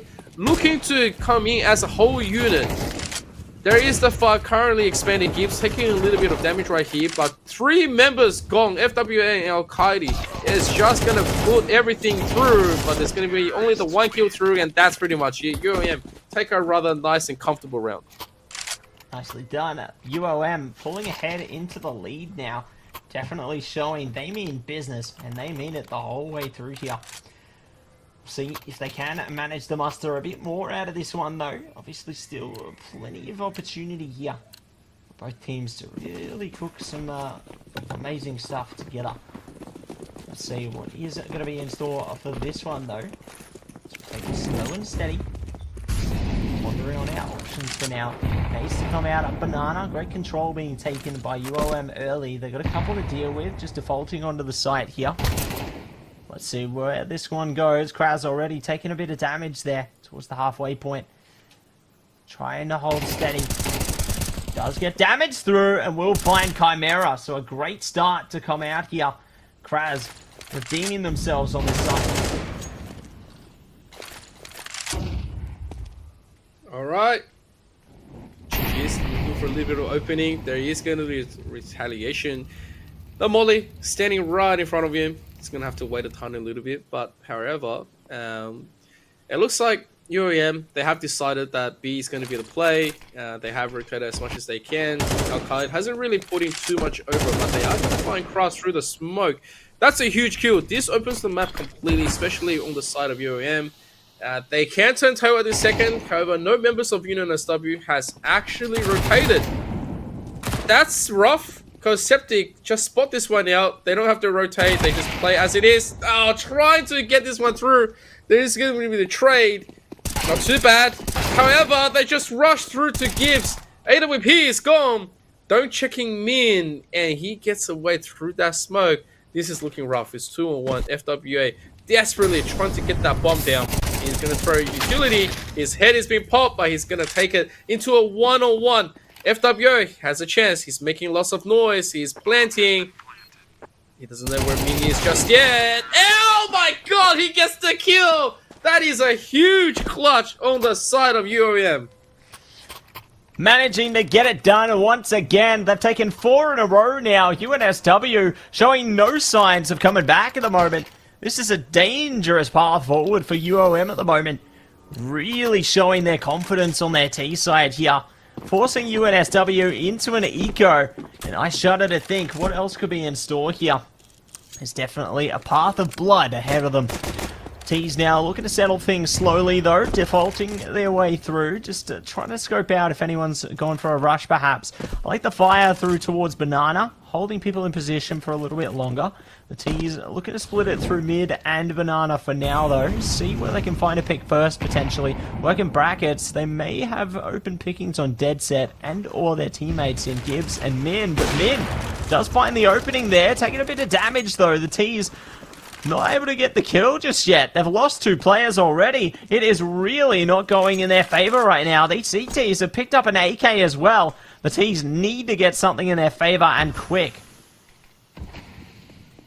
Alright, it looks like all 5 members are going to rotate into B. They're all here. They are going to try to look to get as much as they can out of the action, and then you can see them. Alright, quickly, 1 second. They're not here. Quickly go back into A side. We need to protect it. Oh, that's a mad scramble coming through from both sides. They're going to try to deny the guns pick up as well. And so it's just going to be the 1 AK given to the side of UNSW. And here comes the rest. Rotation is going to come through. They are going to try to push out. Septic is gone. He only does have a pistol, so not too much of a loss right there. 2 players can pull to the side. There's going to be the player. They did pick up me. And, oh my goodness, it's all done. Now she has to cross and Dead Set. Do they find a play into this? That's the biggest question. I mean, I'll be happy with just the AK. You can send cross in to try to find something like a sacrificial play. And play for exit. That should be the strategy. But it looks like cross, it's a little bit synced off from his teammate. He doesn't really care. He's just trying to provide. But Dead Set is gone, which means that the AK doesn't get saved. Cross is playing for that exit. They don't quite know what he is doing just yet. And he's just going to be camping here until Kingdom Come. Yep. Yep, there it is. Yep, he wants it. He wants the play. He's going to deny 1. Looking for the 2nd. And yeah, pretty much it. Stare at the body. And just say goodbye. Love it. Hey, at least he gave it a shot. That's the main thing. He tried. And he got a kill. So why not? Why not? Let him have something. But that's going to be another round. Going to UOM there. 5 in a row now. Can they be stopped? Probably. But not yet. Maybe in this round.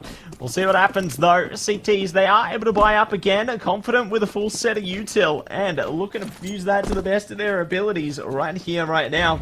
You can see the default's already being set up. He's gone for that early banana control. Both teams cutting each other off rather confidently. Curious to see if Kraz can manage to muster some courage here again. We've seen him play really confidently at just holding this corner angle here. Now strangling through with an incendiary again, delaying the T's a little bit longer. Dead Set's got one as well. Septic though, actually going to be taking a lot of damage. Attila as well. The action seems to be happening on the other side of the map potentially. But Banana could cook in a second, and it does. Dead Set, great start there for UNSW. Exactly what they need. Oh my gosh, UOM almost losing out, or almost getting a player there. Alkite, if he holds it, it could happen. Gibbs though does get one, traded back. Oh my gosh, that's a jump scare and a half, Richard. I reckon his heart skipped a beat with that one. It would, and right now Arcade not being shut down. Now slowly spotting this one now, trying to play through it, but Dead Set already have his number. Up to Kamira, 1-on-3, he has the bomb, just has to be cross. That's all he has to do, so he's going to have to smell this one out, checking all sides. There's going to be utilities, smoke that one out, that's right. That's the best way to get this one through. Molly the other side, and now running through with the AK, trying to find all the corners. He says, oh, okay, this is nice. Yep, very nice. But there's the head and completely denied. A very classic way of finishing it. And UNSW, they finally pick up another round. It was 2-0, then it became 5-2. Like UOM, as soon as they got the work go, and they just kept on going. UNSW didn't really have the chance to fully solidify just yet, especially with the economy. And now, for the first time, they are going to be able to get a full retaliation set through. And yeah, I guess this is going to be the one to prove it. Hopefully they don't get punished as hard, because every time they did try to do something, especially to look after this B, they gave away way too much. Sure did. hopefully not looking to give away any more either. So it could be a disaster for them, but it is going to be an opener coming out from Kraz there. Nice start from Septic and Kraz through towards Banana. Doing great work there as well as middle. We'll see if they can find another one though through that smoke. GG to ZZZZZ. Almost down to 0 already. So the confidence on the CT side now shining through. We'll see if they can pull through to secure the round to the end or hold steady for a little bit longer. Not a lot of health left on GG's. FWA being picked apart. And now after Chimera and GG's. They are looking to try to find any form of angle, especially Chimera.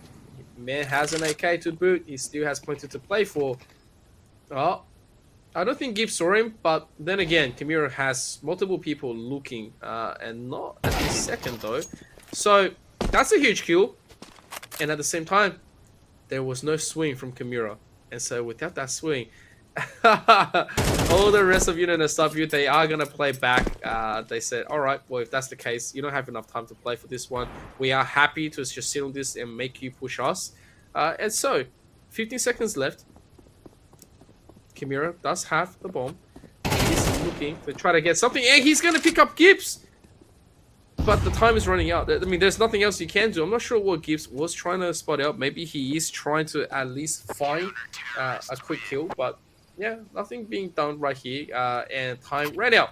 So, Unit and SW shutting that one really early. And they continuously to shut down. UOM just wanted to save that AK. He's going to be able to get it. Lovely stuff, being able to get that one too. Definitely going to prove it to be beneficial to them. I am certain of that. And we'll see just how well they are going to be able to play with it there. So there's still plenty more time. Meeting up in towards Banana though. The smoke only going to be the one thing between them. Lots of damage already taken though by the T side, and now a result from that, as they will find a kill in the end of the GG2. So great way to start the round off there for the CTs.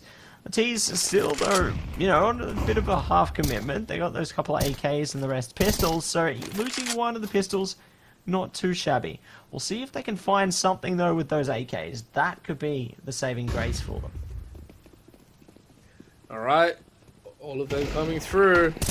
And this is going to be the huge swing. They clean them all up. Oh my god. And FWA, I think he fell to his own team as well. 4 members of UOM try to rush through for an A play. Getting completely cross-killed by Unit SW. That is huge. That's what you want to see as CT side. And so, right now the score is all even up. If you look at economy, UOM does not have it. So they are going to have to try to risk this one through. Like, any damage that they can find, they will have to take. It's a really rough little bit of a situation, but could also mean that they don't need to hold for anything else. Just go straight in, find anything. And, yep, they found fire instead. They sure did.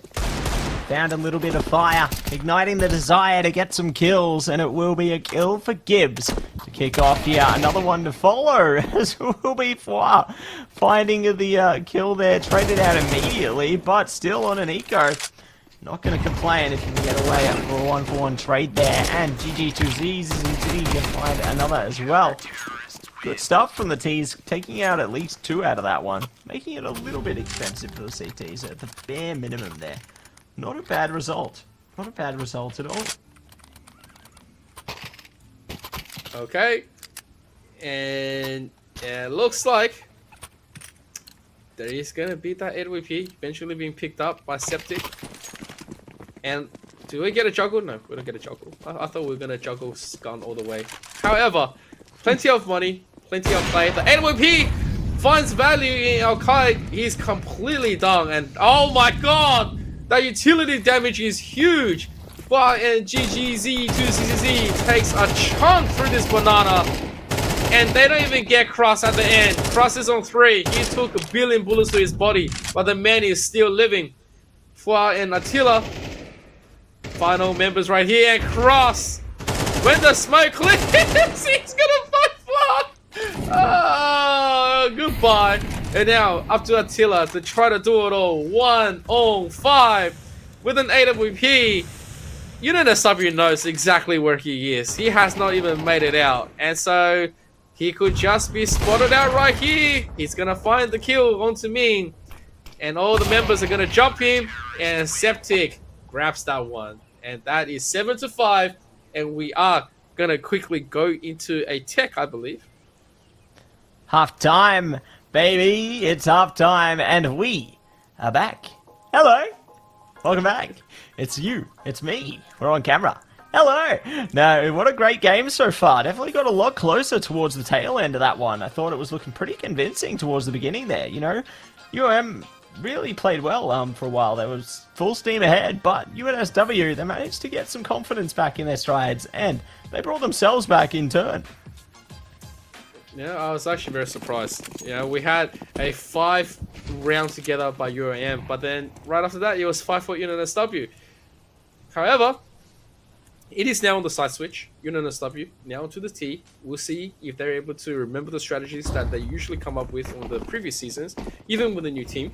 And it looks like Kamira spotted all of them, but weren't able to take them out. That is very unfortunate.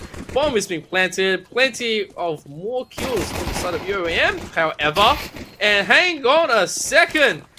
When Gibbs was just going to play and find some kills, he turns around and all his enemies has taken over the rest of the side. And so, yep, UAM, they spring a beautiful little trick. Yeah, it's like they used to say, Richard, all your base belong to us. It's exactly what I was thinking of when you said that. And it looks like I'm going to be bringing that one back. But we have another round ahead of us now. 1 round between them. Definitely going into dangerous waters at the moment. It's looking a bit scary, to be honest. Hope it doesn't head in that direction again. I'm not going to elaborate on that at all. Don't want to... But anyway, we've got plenty more in store for this one. Can't wait to see who's going to take this round. Banana, the place to be already. They're meeting face to face, and the kills go both ways. Burning alive and getting the shots. Why not? 1 for 2 trade for UOM. They will take it, and they are going to push even deeper in Banana. But Kraz is the one to get the opening in mid. They're going to get stabbed in the back though. GG to ZZZ. Well, maybe not. They've actually found the right positioning. They're okay. Or not. Well, they know where he is. All the info that he scouted out now completely rendered useless because A belongs to NSW. They're just waiting for Death Set to come and deliver the bomb and plant. Yep, alright. So a little bit of a play. They did spot out our kite, but not enough for him to be scared off. So a rather interesting position as Death Set is gone. However, Al-Qaid still managed to go through, trying to find this one in. It was denied by Kras. It's very interesting. UAM is having a very straightforward approach. And is currently working in their favor. Plenty of damage. Now up to a 1-on-1. Me against GG's. And he's gonna just jump through with a beautiful jump kill.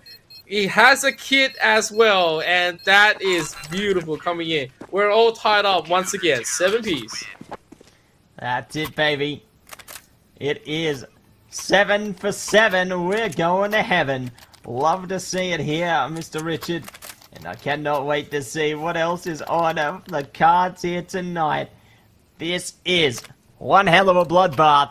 I don't know which way it's going to go, but UNSW, you know, they're ecoed out, so UOM may have a bit of confidence heading into this one. You never know until you know, though. Both teams going to be settling into the defaults for now. It's a full steam rush towards B with one lagging behind there. Could work out. We'll see if UNSW can make magic, though. They're pushing up right now, getting the shots through onto the coffins there. Do manage to find one, and they overwhelm it. Bomb plant in order, and they got guns. This actually could work out even better. They've managed to kill one through the smoke. Hello, UOM, UNSW are coming knocking. Well, yep. You know where you open the door, and they don't answer, and then you go through the back, and there's like 20 people going through. That's exactly what happened. And now UOM, they've armed their enemies in the worst way possible. Cross just gonna be able to find the kill. Same as Dead Set. It's done. UNSW had nothing to do with that round. But they got away with killing everyone, killing a plant. 3 M4A1Ss. That is unbelievable. I did not think UNSW was even gonna try to compete for something like that. But they are going to be. And so they put the economic disadvantage on the side of UOM. Very unfortunate position to be indeed, and I am so not used to T-Spawn now. I swear, Matty. Yeah, it's definitely got its charm, doesn't it? But we'll see how things shape up now. Ooh, going for some shots there. Septic might find another shot as well. I love how they're dancing around it. Don't get killed there. Both players able to remain alive for now. Maybe not for long though. FWA says g'day and does manage to get the kill. Going away. 2 are traded out in kind, and Attila not being left behind will look to blindside them with a kill of their own. Let's see if they can zone in on that, hone their potential, and own these kills. Alright. Very bold challenges is going to make this into a 3v3. Attila at least able to pick up an AK. And so, the T's, they are just going to gather up. Looks like it's going to be a push through to the banana. Rotations hasn't really come through from UOM, which means that you just have to throw utilities, find GGs, and that should be it. The rotation is coming rather slow. They have to go now. Dead Set, aiming for the smoke. Alright, here we go. Do they find him? They are gonna find him, but at what cost? 2 for the price of 2. Ming really wants the plant. And Attila. Alright, in a 1-on-1. This is a huge play. Both teams need this one. And it looks like Ming's gonna spot this one. Oh my god, but Attila! He was walking and he finds the shots first. And that is gonna be the round picked up by UOM. 2 rounds. One, didn't think they were going to do anything or going to stop you. And then another one, UOM, that had nothing as well. And what is happening to this game?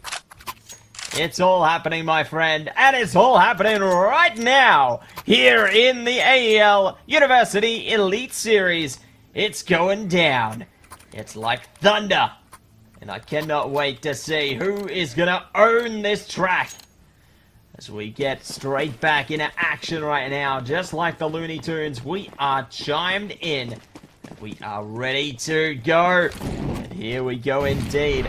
Jumping straight back into the funhouse now. Banana. The war zone of artillery. Al-Qaeda stuck in the corner there towards the sandbags. Ready for whatever may come laying in the shadows for them. They've got a nade though. That nade could be big. Or maybe a shot could be bigger as they slice and dice through one. Traded straight back though, but Attila finds one in the process. Not looking too shabby at all. Okay, it's 4v2. UNSW. What is your answer? We need to find some right now. But UOM looking like they are in the complete driver's seat comfortably defending right now. GG's. On far, trying to just buy some more time as there's going to be the push from Cross and Ming. Surely they know he's here. I mean, they do not. They're trying to desperately get the bomb down. FWA is down. However, also means that they need to repick this one back up. Needs to get a plan, but it's not going to happen. It's 42 seconds. He's being slowly choked down. Ming trying to find this one. He knows the player here, but the smoke is going to deny it. And yeah, GG's has been living rent-free onto the side. And he says, well, if you can't find me, that's just unfortunate for you. So UOM taking a rather crucial round. He's going to pull UNSW onto a check position. If they do buy, it will just be the one person buying. But it looks like they are going to be just going for the 1 AK. A little bit of spread here and there. And yeah, UOM, really nicely done.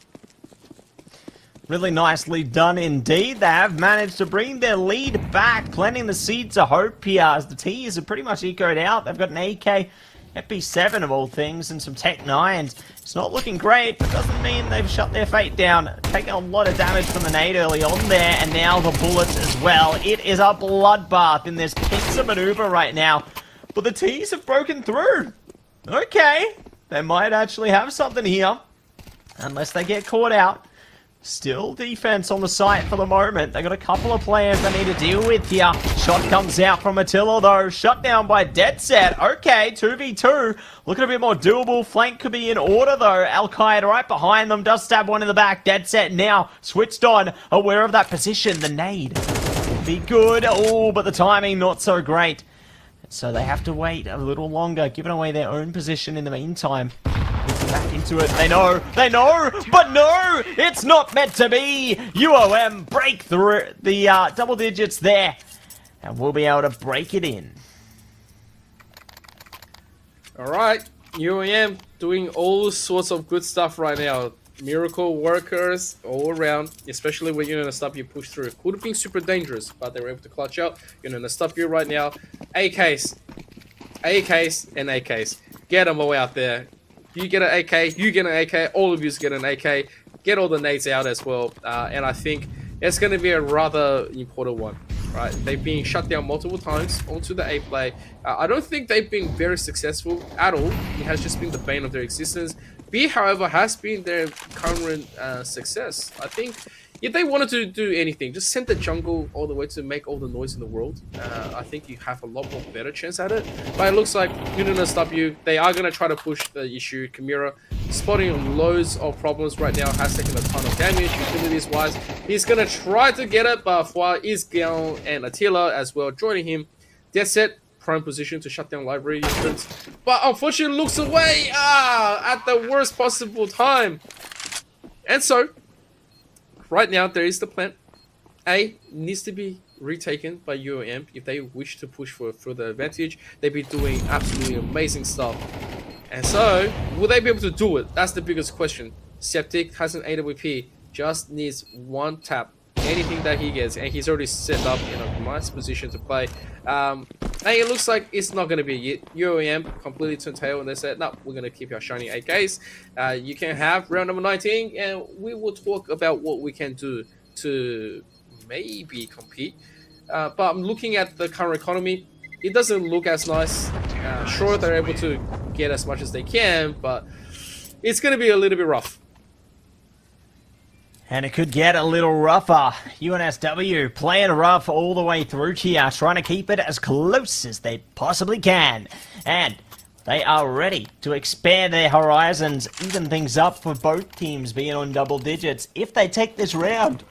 Definitely a costly one on both sides, you could say. The economy not really favouring UOM whatsoever right now. Eager to see how they manage to claw their way out of this one. Lots of util already covering Banana though. Love that deep smoke there. Really going to hinder the team. Have managed to push past. Not a smoke as a matter of fact. It's a decoy, I believe. But we are going to be seeing them push up straight into Helm's Deep here. Huge nade, but doesn't mean they're going to be affected as they just shoot the players. They don't care about getting damaged. They're pushing straight into it. CT's trying to smoke it off, but the T's don't care. They've got 2 kills. They're going to look for that third one if it's there. They haven't spotted Al-Qaeda yet, though. Oh, this could be really big. They don't know. The other CTs are pushing straight in, and Al-Qaeda does get spotted in the meantime. So, unfortunately, what could have been is not. Chimera, though, is, in fact, in the driver's seat. They are going to be dethroned in double digits. Go to UNSW. That was huge. You know, when you push into Helm's Deep, that's just huge, right? You get the massive defense, and then you have the one and only, the only true Wizarding White, Gandalf. The shall be coming in and rescue the rest. And of course, right now, when Gandalf calls, the rest will answer. You know what I mean? This is just gonna happen. You're gonna stop you. They are gonna try to run this one through. Septic putting that one away, but he's gonna be traded. And 3 on the side of UNSW. They will say yes, sir. And at this second, it's just gonna be up to GG's. They don't really have anything to deal with. Like, I don't think GG's can do anything. The man can try to scout for a weapon at the least, but that's it. It's gonna deny that opportunity as well. And so, yep, that's pretty much it. Like, I don't know what else we can say for UOM. It was a rather rough start. Yeah, pray. That should be something. Yeah, that should be something. That's all I can think of, Richard. Pray. Ooh, Oh. Interesting. We've gone to the other side of the map there, but we're back in action now. And the bomb goes down. And we are going to see GG2Z in a 1 versus a 4 now. Lots of damage dealt to Dead Set, actually. So that's a bit spicy. We'll see if they can find another one like that, though. It is going to be round done and dusted. 11 for UNSW there. And let's see how deep the rabbit hole goes. Okay, UAM gonna have to defend this one up. Lose this one, and economy is gonna be absolutely broken out. And so UNSW, I think Septic on that AWP has been an absolute bang onto their side. It's a Sora into that mid. They don't even get to play anything. So denying that mid vision and then just shutting them down one by one. It's like we can win up A if we just kill everyone, right? I mean, that's just the way the game goes. However, I'm actually a little bit surprised that they didn't want to go for another optimal B. Every time they execute a B, it's just with finesse. UAM right now, they say if you're going to push into A, we're happy to play that game. And so I'm a little bit flustered on what to say when it comes down to this kind of decision. I will say, you know, if you keep on winning, if you keep doing the same thing and there's no response, you can keep on going in the competitive stage, right? Because that's your advantage. You don't have to think too much. And so it looks like that just might be it. Dead Set has already called it. He says, yes, there's members here. I've made a lot of noise. You guys might want to consider coming to play for this one. And so the advantage could be going through, but it looks like they are going to call it off and try to get the reposition. You can see Kamira instantly backing off as well, just waiting for the utility entry. Yeah, waiting for the util to pop before they manage to go straight for it. Min already going to be caught for a bit of damage, though. Does manage to get the kill on FWA, so nicely done to kick off here. T's looking to commit through towards mid now. Brackets doing them no favors. Damage taken, but they advance. And they advance with grace as they find another kill. Not able to clear the space, though. They're traded back by Attila. The CT's already hot on the heels there. Peeking up through library. One spotted. Does get shut down. Good trade coming out, though, from UOM. They're not giving up without a fight. Leaving it all up to Kraz now. 1v2 finds the first. Onwards, maybe for the second. They're waiting. They spot the shoulder. And boulder past. 12. Map point taken by UNSW. Oh, this is huge. This is huge. UNSW, they have edged out an advantage. And at the same time, it is the greatest advantage that they're ever going to get. Because economy not looking good for UOM. Which means that if they do go for a fast execute here, they can just bully them with economy. They don't have to think. They literally just say, alright, we got the economy, we got the guns, we got plenty to muck around with, shut them out, you know, send the jungler, you know, make a lot of noise into that mid. That should be it. That's in the goal wall, but Gibbs picks up Kabira. It's going to be the trade. 2 for 1. They will take that one. Now they are going to be going through. They find out FWA as well. And it's just going to be 4-2 right now. UAM, both players coming in from the B side. They have to try to make something happen. Septic is going to quickly just camp outside of the library. He's going to find a huge position. And, yep, now it's up to UAM. What can you do? What can you do? What can't you do? And that's going to be the test, isn't it? But the test has been passed. UNSW blast through and do take away the game there. 13-10. They get it done. And they are going to be chuffed with that result there. Lovely stuff coming through from UNSW. They get it done in the end. Yeah, I think I couldn't really pick a winner. Right in the beginning, you know, UNSW 2-0, and then UOM 5-2, and then we became 7-7. It was all around, right? Both teams, they have made some mistakes, and both teams has played some rather aggressive plays here and there just to surprise each other. And then all of a sudden, that was just it.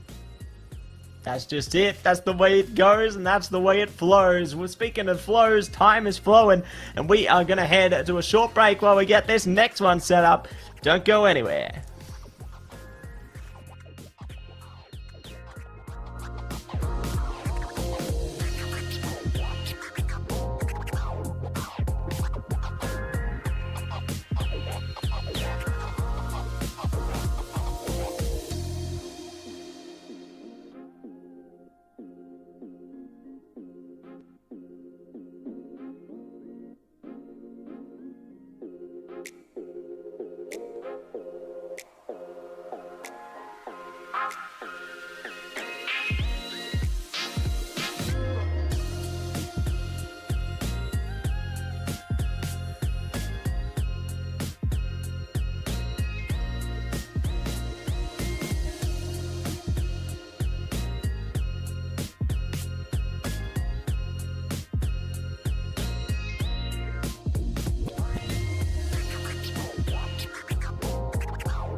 Welcome back into the AEL University Elite Series of CS2. My name is CK with Matsy, and we have an interview from last round. And right now, representing UNSW, we have the one and only Min. How you doing, man? Good. Yourself? I'm feeling great. Fantastic. Congratulations for winning tonight. How do you and your team feel after that close match? Probably still shaking a bit, to be honest. It's the first time playing Inferno. Not expecting too much, but we pulled through the difficult rounds and turned it through to a W. So a win's a win. A win's a win. Fantastic. No, I'm really I gotta say, I can definitely feel why you were shaking there. Like, it was a bit spooky for me. Like, I saw, you know, it was kind of like a rocky ship where both teams managed to get a bit of momentum at different points of the map, and I was really curious, like, which team was able to pull ahead at the end there. And I guess, how do you feel you guys were able to compose yourselves in the end in order to push yourselves over the line? I mean, we sort of realized that a lot of the rounds we should have won were probably me losing 3 1v1s. So it wasn't like we were getting destroyed or anything. It was like super close rounds. So to be honest, we were just trying to figure out what was working for us throughout the game. It wasn't like we jumped into Inferno round 1 and we were like, yeah, this is exactly what we're doing. So yeah, we were sort of figuring out as we were going, but worked out in the end. Yeah, absolutely. It felt like at a time, you know, you guys were experimenting with a side steal. Every time, you know, when we thought, all right, you know, it's an equal round, shouldn't really have too much to do with it, looking for maximum damage, looking for any entry, any advantage that you can get, right? And then all of a sudden it's like, oh, wait, hang on a second. They turned it into a win. They just rushed that B and they won. And then right after that, it's like, wait. When A was so hardly contested, they win the hard B fights. What was the thought on that one? I mean, through a little bit of reflection. Yeah, I mean, like I said, we didn't really have like a set strat that we were going for. Like a B rush worked for us at times, but that didn't mean that was what we were going to stick for the rest of the game. To be honest, we were looking more towards A site because we just felt it was a little bit easy to exploit that way. And yeah, it worked out. We got the entries we needed, set up the bomb for post plan, and took the round through. I love it. Now, I got a question outside the game for you, because I noticed that your setup is kind of similar to Emperor ZK's. Now, what's your favorite prop behind you? Probably this boat, to be honest. Wait. No, other hand. This one. That boat. That one? Oh, I can see it kind of in the background there. Got it from Jarvis Bay. Good spot. If you're looking for a holiday destination, definitely recommend going there. I actually went to Jarvis Bay earlier this year. There you go. Yeah. Wow. Hey, wow, that's cool. Well, I guess, you know, a little bit of Zen in the background and a little bit of a boat is always going to be representing the feng shui, right? That's how we see it right there. Hell yeah. Before we do wrap up this interview, Ming, you know, look, you know, who would you like to shout out? Anyone? Yeah, I'd say thanks to all the producers, you guys, the casters. You guys are freaking awesome. Shout out to all the teams playing. Like, the competition this year is super crazy. I'm not gonna lie. Everyone's stepping up. So, yes, Uni League's gone a long way. Super excited. Couldn't agree with you more there, mate. And definitely great to have you on board, and can't wait to see what the rest of the season looks like for you. Hey, Best of luck. Thank you. There we have it. Great way to get an insight from one of our players once again there, Eb, and definitely keen to see what their future in the season looks like as well. It's definitely been quite a roller coaster of a season so far. You know, all the games, they just really just hype me up. Oh, I'm gonna be scared of my heart with how all these games are so exciting, Richard. Get a bit scary. I'm with you on that one. Like, the games are now starting to level up more, right? From the beginning of inception of AEL with Uni League, we've seen totally dominating teams, teams that's just starting out, as friendly hobbies and stuff. And now all of a sudden, we have an elite series where the top 6 teams are literally sweating against each other. And we're talking about players who has the potential to really take it onto the next tier, right? Some of these guys are really ready to keep on playing because they're really good at dueling. They don't just have how can I put it? They don't just have the dueling mindset. They also have the how do I improve, how do I set up, how do I lead kind of mindset, and that's always great to see.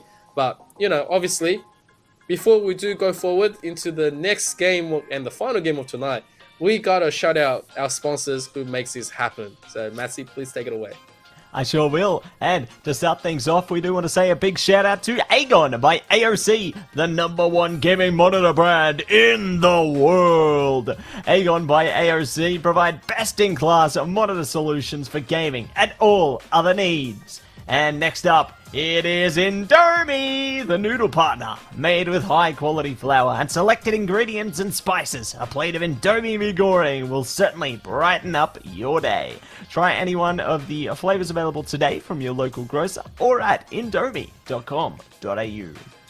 Last but not least, it is Game on Cancer, the charity of choice for the AEL who fund much-needed cancer research projects.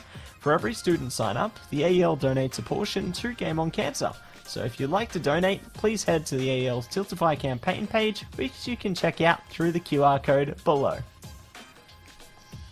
Thank you so much. And obviously they're all very good, so please make sure to check them out. Support them and eat them. It's the best thing ever. And of course, speaking about beautiful stuff and the concluder, we have the final game of tonight. The final one. We have ANU against UTS. Looking at the players, ANU, you have Bonkate, Danger, Jish, Tosi, and my favorite, Barry Larry 17 Jr. And on the side of UTS, you have Combo, Generous, Flape, another one of my favorite, KFC, every Thursday and past. It's going to be in the map of Anubis, and I'm quite excited to get back into some form of normalcy. That's right. Definitely keen to get into some form of normalcy here and keen to see what this map is going to look like. Did you say Anubis? Yeah. Okay. wait, I'm checking that. I mean, yes, it's... I don't want it to be Anubis. Well, look, I feel like with all the competitions that we've had lately, Anubis is the best form in a map to deform normalcy. What a way we've come through for CS. Anubis, know, right? Imagine that. That's normal now. Yeah. One day that's going to change. Yep. One day we'll be saying Dust 2 again. And soon. Yep.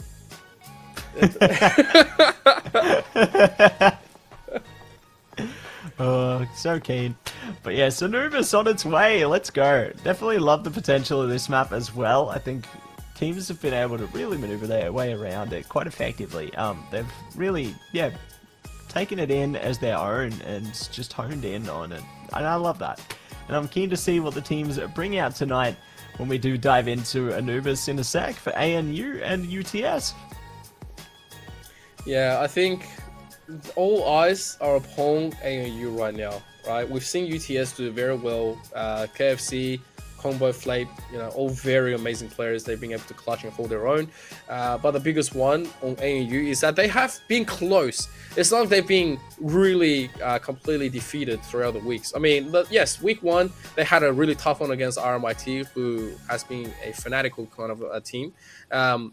But once again, ANU week 2 was quite close. Week 2 they had the OT. Week 3 also very close. Week 4 was amazing. And now onto this last week, just one win.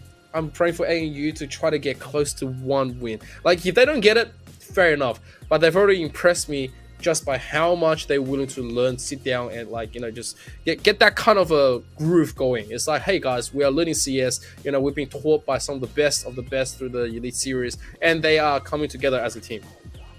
That's right, coming together to do the very best that they can, and cannot wait to see what their best is going to be tonight.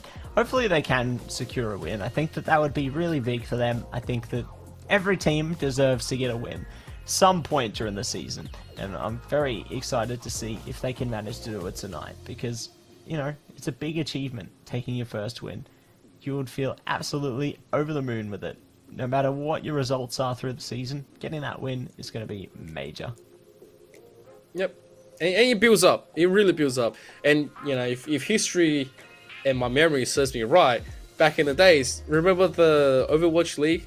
I think it was the Shanghai Dragons. It was like 0 for 50. And they eventually, I think they won 1. Oh my goodness. It was a pop-off. It was the best feeling. Everyone worked really hard, and we can tell. And so, let's take it away. ANU against UTS, the final match of the night on the normal C map of Anubis. The knife is going to come through. And let's get the stabbings in. All 5 members, they are going to quickly just finish off Flake. And all of a sudden, following all the way in, is 3-on-2, 3-on-1, UTS final member trying to get through. There is number 1. Will he get number 2? No, he will not. And so, yep, it is going to be the decision from ANU, and this should be a no-brainer, right? Maybe. Maybe not. You never know what's going through their heads, Mr. ZK. You never know. But now you know. As it will be ANU on CT side and UTS on T. So, without further ado, away we go into Anubis. And we are going to be ready to rumble. As both teams now stumble their way forth towards their respective sites, ready for one hell of a fight. Alright, ooh, UTS making a beeline for this one, and they're gonna love this because, yes, they're gonna be challenged, but it is only the pistol. You'll rather have all 5 members here getting this one through, and the bomb's gonna quickly be planted. Flame eliminates the back. There is gonna be 2 kills going to the side of them. 4-on-2, 3-on-1. Jish needs to do something, but he cannot in the face of all the T's running through the side. I gotta say, that's really good stuff for UTS. They get the kills, they get the bomb, they get the initiative, which also means the Galils, the Max, the Cheese, everything's going to come through. And ANU has no choice but to face it. That's right. No choice but to face it. Face the music, face reality, and see if they can find a fatality. So we do jump in to the round now. Going to be approaching the site. Jenna's ready and waiting. Pushing in with the util now. KFC red hot and ready to go. They do trade out blow for blow. Jenna's somehow getting away. And not being able to say too much more. Combo does find it though, and Jenna's comes back for seconds. Taking away a couple. Toasty gonna be the last player standing, just holding steady on the rafters there.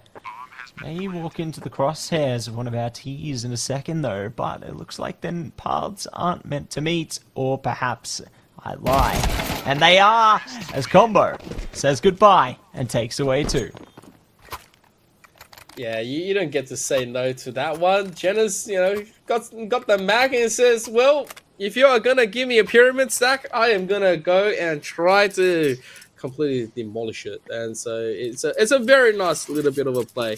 UTS flying away with that one is now going to deal with the bonus round. Obviously, whatever they pick up here against ANU is going to be economy on the roll.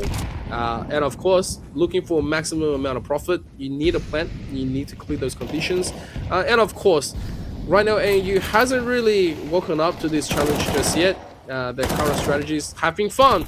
They are looking to come and try to find and challenge the status quo. However, without the info, I think they're happy and content to just sit back. Toasting me was might just get pushed here. KFC and Jonas looking to go for this 1-2. Gets the first one, but unfortunately doesn't get the second one, which is still okay. Jonas takes a ton of damage. And now Jish locked away, tucked in.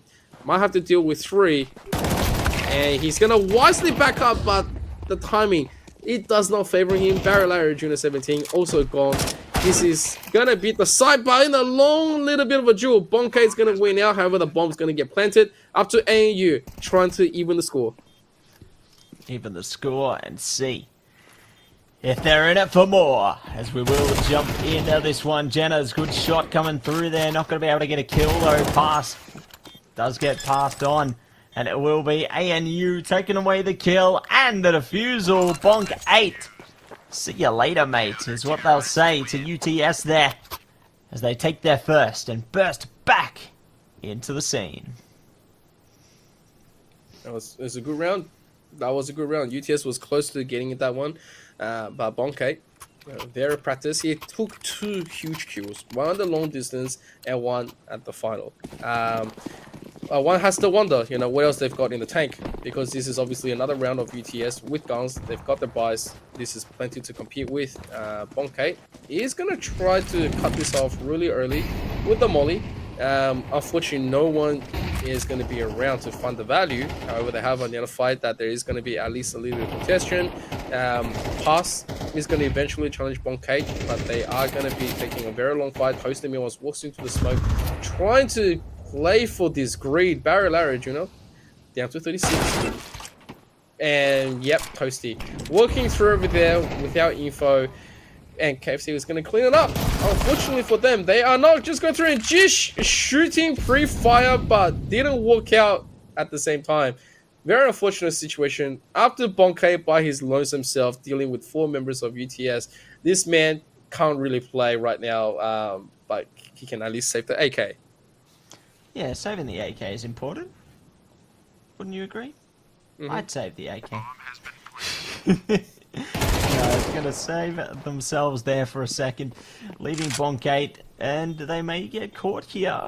Combo close by. Oh no! Bonk 8 alive. Maybe not for too long, but you never say never. Anything's possible here.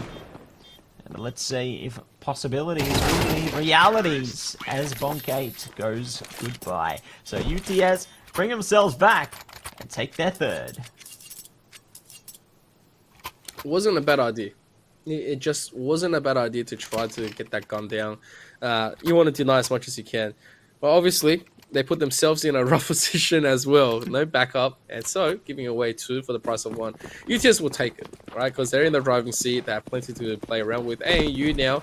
It's another round of Yiko trying to defend this one up. Utilities. They are going to try to get a little bit aggressive. However, KFC is here with Combo. Oh my god, Combo and KFC. Well, make it a zinger box, because that's pretty much it. All the defense. This B side is completely gone.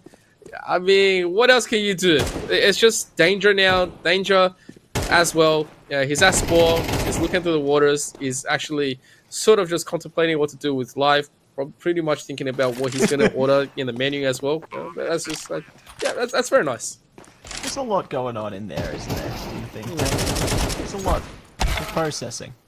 Speaking of processing, kills are processing.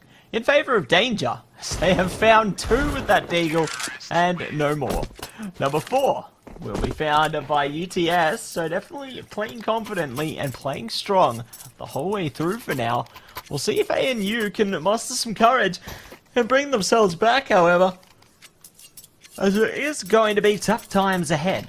Losing out rounds consecutively can definitely be disheartening, even to the best of players here. So, we'll see how they make themselves stay composed and stay cool.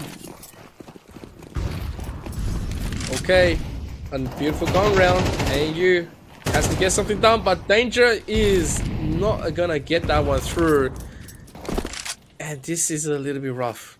Losing that early info and you get denied into the entry means that this is completely open up for UTS. It's a trade for Lake and Barry Larry Jr. Oh, nice little bit of a kill from Jish coming through.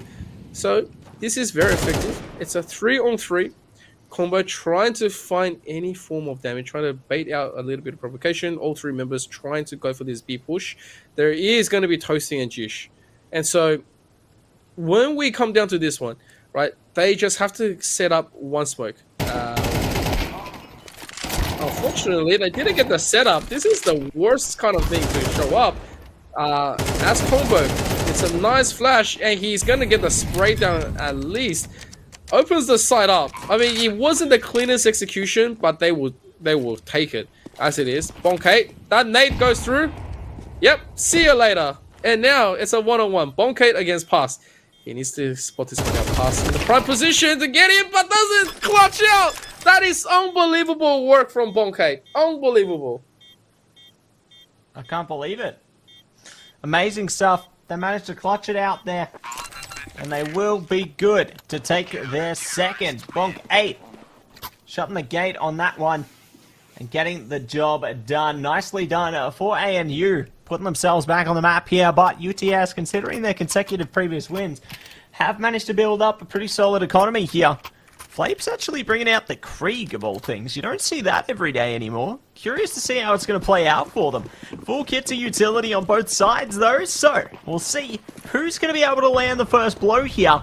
Both teams are looking to ponder their way forward already. Water control could be in order for the T's. Doing a bit of damage on the Danger already. Say goodbye in mid. And maybe Water 2. They're pushing through the connector. And now the B site is ready for battle. They've only got one more to deal with, and they chop through. Sure, they lose a player in the meantime, but Jish are also going to go.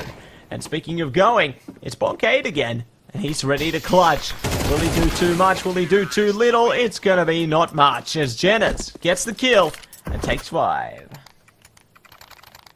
That was a little bit shocking from ANU. I gotta say, like, Danger has lost that mid duel quite a few times now. I feel like he needs to change it up, or at least, you know, throw the utilities out and then go for the play, or even get a backup. Either that way is ANU. They are trying to get greedy with info. They're trying to look at the waters when after losing Danger. So, you know, has been some crucial mistakes that's been punished by UTS. And now on a round of eco, they are gonna stack up as well. I can see the stack. Whoever sees this one, it's gonna be an amazing sight. They're gonna be completely going. They're gonna have the stiffles at the minimum, and so with that, they are gonna be gifted the opening into this B. Yep, KFC is gonna clear it. And yeah, it looks like they have spotted a little bit of a stack. Combo is gone, however, but the side is open. They're gonna win out the duel, however, and I guess they'll take it. Why not? Take what you can get, my friend. That's all I can say. And they're definitely going to be taking it, all right. Shots coming out, though, now. CT's desperately trying to climb onto the side here. See if they can go through. Jenna's... I love this trigger this. I love how they held out. That was great. Do get shut down in the end, though. CT's still not giving up without a fight. Getting a lot closer now. They might actually have it in them here. They find the right angles, but no. That Krieg doing the work, getting the job done, and it will be UTS on for 6. I love how the sound, it's like do, do, do. It's not like the deepest sound, it's just like the normal. It's like do, do, do. It feels so good. And so yep, it's 6-2. ANU put on a ton of disadvantage, but it's nevertheless that they can recover. They've got the 3 nades in hand, plenty of utilities to try to work it. And it feels like they are going to get a little bit more aggressive into this defense onto B as well, Danger as well, knowing that his value is that he needs to stay alive. So there is going to be position change. Bonkate is going to be the one to swap ultimately. He knows that there's a lot of fire that he has to deal with. Barry Jr. also doesn't want to be dealing with this, and he will take it. You know, they've been losing these waterways into the connector quite a few times. They're going to quickly swap the guns as well. Jish quite low, but nevertheless, it's 5v4. They will take it. And it looks like it's going to be a jump boost as well, trying to find something. Nope, not jump boost, just a general boost. Barry Larry Jr. gone, which means that they have to go. This is utility, invested. Passes down, however, but this is still a site worth for them to like push straight in. Sure is. Worth the push, and they have pushed. From behind is Bonkate. They've shut them all down. Not even having a chance to get on site. The flank is immense there. That is going to be felt by UTS. What a shakedown they've just undergone. I cannot believe that, but that's exactly what ANU needed. Look at the economy on UTS now. My gosh. Okay, here we go, ANU. That was a very successful round, and now they need to hold this one. Bonkate has been the man to obviously shut all of this down, and he's quite happy. You know, obviously Danger also bringing a sigh of relief that he doesn't keep needing to play this one into the numbers game. And so, you've got 2 AKs on the hands of UTS. They can still make a play, and of course, Danger, he might just be feeling it. 5 men coming through, there is going to be the molly. Cleared away, rotation's coming through, but still going to be too late. Oh, that's a lot of nade damage. They will take it, but they still want that site. They are going to clean up Bonkate as well, which means that right now, oh my god, all the nades are finding value all around. However, no kills confirmed. ANU needs to get a whiff into the site. KFC in a prime position to shut everything down. Even after the smoke, he's going to be able to spot it all out. Oh boy, oh boy, oh boy. That's number 1.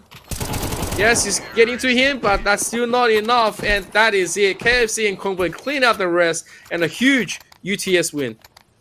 Amazing stuff from UTS there, blessing the round with their presence, as they will be seeking out more and more if they can get their hands on it. Still early days yet, more to be done and more to be found. We'll see if they are going to be able to find it as we dive even deeper into the source here. Let's see what they can do. CTs stacking up towards connector and outside B right now, pushing up, but they've already been shut straight down, and more to follow in a second. Combo tries to spray, but it doesn't work out that way. Say goodbye to that one today. The CT's still cooking here. Boy, oh boy. ANU, they are still living. Just got to be careful. They are going to be trying to go for maximum spread, trying to cover this one. Danger here with Bonkate. Just spotting them out. Toasty is gone, however. But Bonkate will take that one. The trade is good. Generous onto the side. Finally gets the trade down. And out of nowhere, it's a 3-1 situation. Danger by himself in front of the molly. He's looking. And the bomb he hears is on the other side. So he's going to be trying to look for a weapon at the minimum. He doesn't get anything. And so, yep. Oh, there is one. There is the one. Go and pick up your prize and just say goodbye to this round. That's the most that you can do. He's going to charge, however. He's going to get a kill. Okay. I mean, it's doable now, all of a sudden. But not enough time. No. Certainly not. Unfortunately, not enough time there. But it's the effort that counts. They definitely put plenty of that in. And they are going to put in plenty more momentarily. But good round to come through, regardless there. Definitely doing a solid job. 8 rounds going towards UTS now, though. Confidently making a stand in this half. And looking to see if they can take that stand further in the final round here. The CTs, their economy looking pretty solid now. Bonkade on the AWP, they got an AK there, they got the M4s, they're looking good. And the Ts are looking pretty good too. One of them's got an M4. Interesting they've gone with that choice over the AK. Maybe they feel a bit more confident with that M4. Who knows? Maybe they just didn't have money. But lots of damage already happening on the other side of the map there. Barry Larry getting the shots through. KFC able to trade back on the Danger. So they are looking good so far. And the huge trade coming out from UTS to try and see if they can parade their way onto the site. Man advantage could be furthered here if these nades land. As they tiptoe forward, creeping into it. The CT's composed for now, but not for long. Trade's coming out again. 1 for 1. Get it done is Jenner's. Finding even more. Looking to see if they can catch anyone else. It's all up to Jish. 19 HP in a dream. Coming around the back of the site there from Sniper. Look to see if they can manage to propel some bullets into their enemies. but Flape is the one to get it done, taking 9, and that's going to be UTS on top at the half. Okay, it's huge. You can see it, 13 kills a combo, then followed by KFC and Jenner's. Like, they've been playing. They've been absolutely playing and slaying. So there's going to be an attack. ANU calling for this one. And I'm assuming ANU right now is discussing the best way to, like, get this entry through. I think out of everything that they could have done, the attack came a little bit too late as well. They should have called it as soon as they dropped 2 or 3 in a row. But nevertheless, they can make a huge play. Just need to get the pistol. You get the pistol, you get a few more. You get plenty of more to play around with. That's the goal, right? If they lose this one, UTS gets it and they get the gun. That's worst case scenario, but we don't talk about those. We talk about what's potential for ANU, right? We want ANU to show us that they practice Anubis and that they've done a ton of work since last time. So let's go, ANU. What do you have? A lot. No, we'll see what they do have coming into this one here. Definitely going to be a difficult time ahead. It's not going to be easy for them. I think they've got their work cut out for them, to say the least. But let's see what they can muster on the pistol, because already they start strong. Barry Larry says hello, and looking for another combo. Hello, where did you go? And they will find a great opening onto that B side. Bomb's already down, and it's down for a 5v3. Okay, that's pretty good. You already got one of your goals. You're in a man advantage. Don't have to do too much. You also spot out Jish.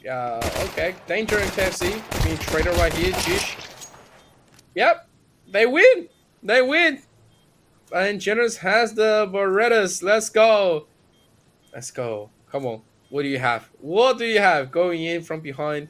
There's going to be no defuse here.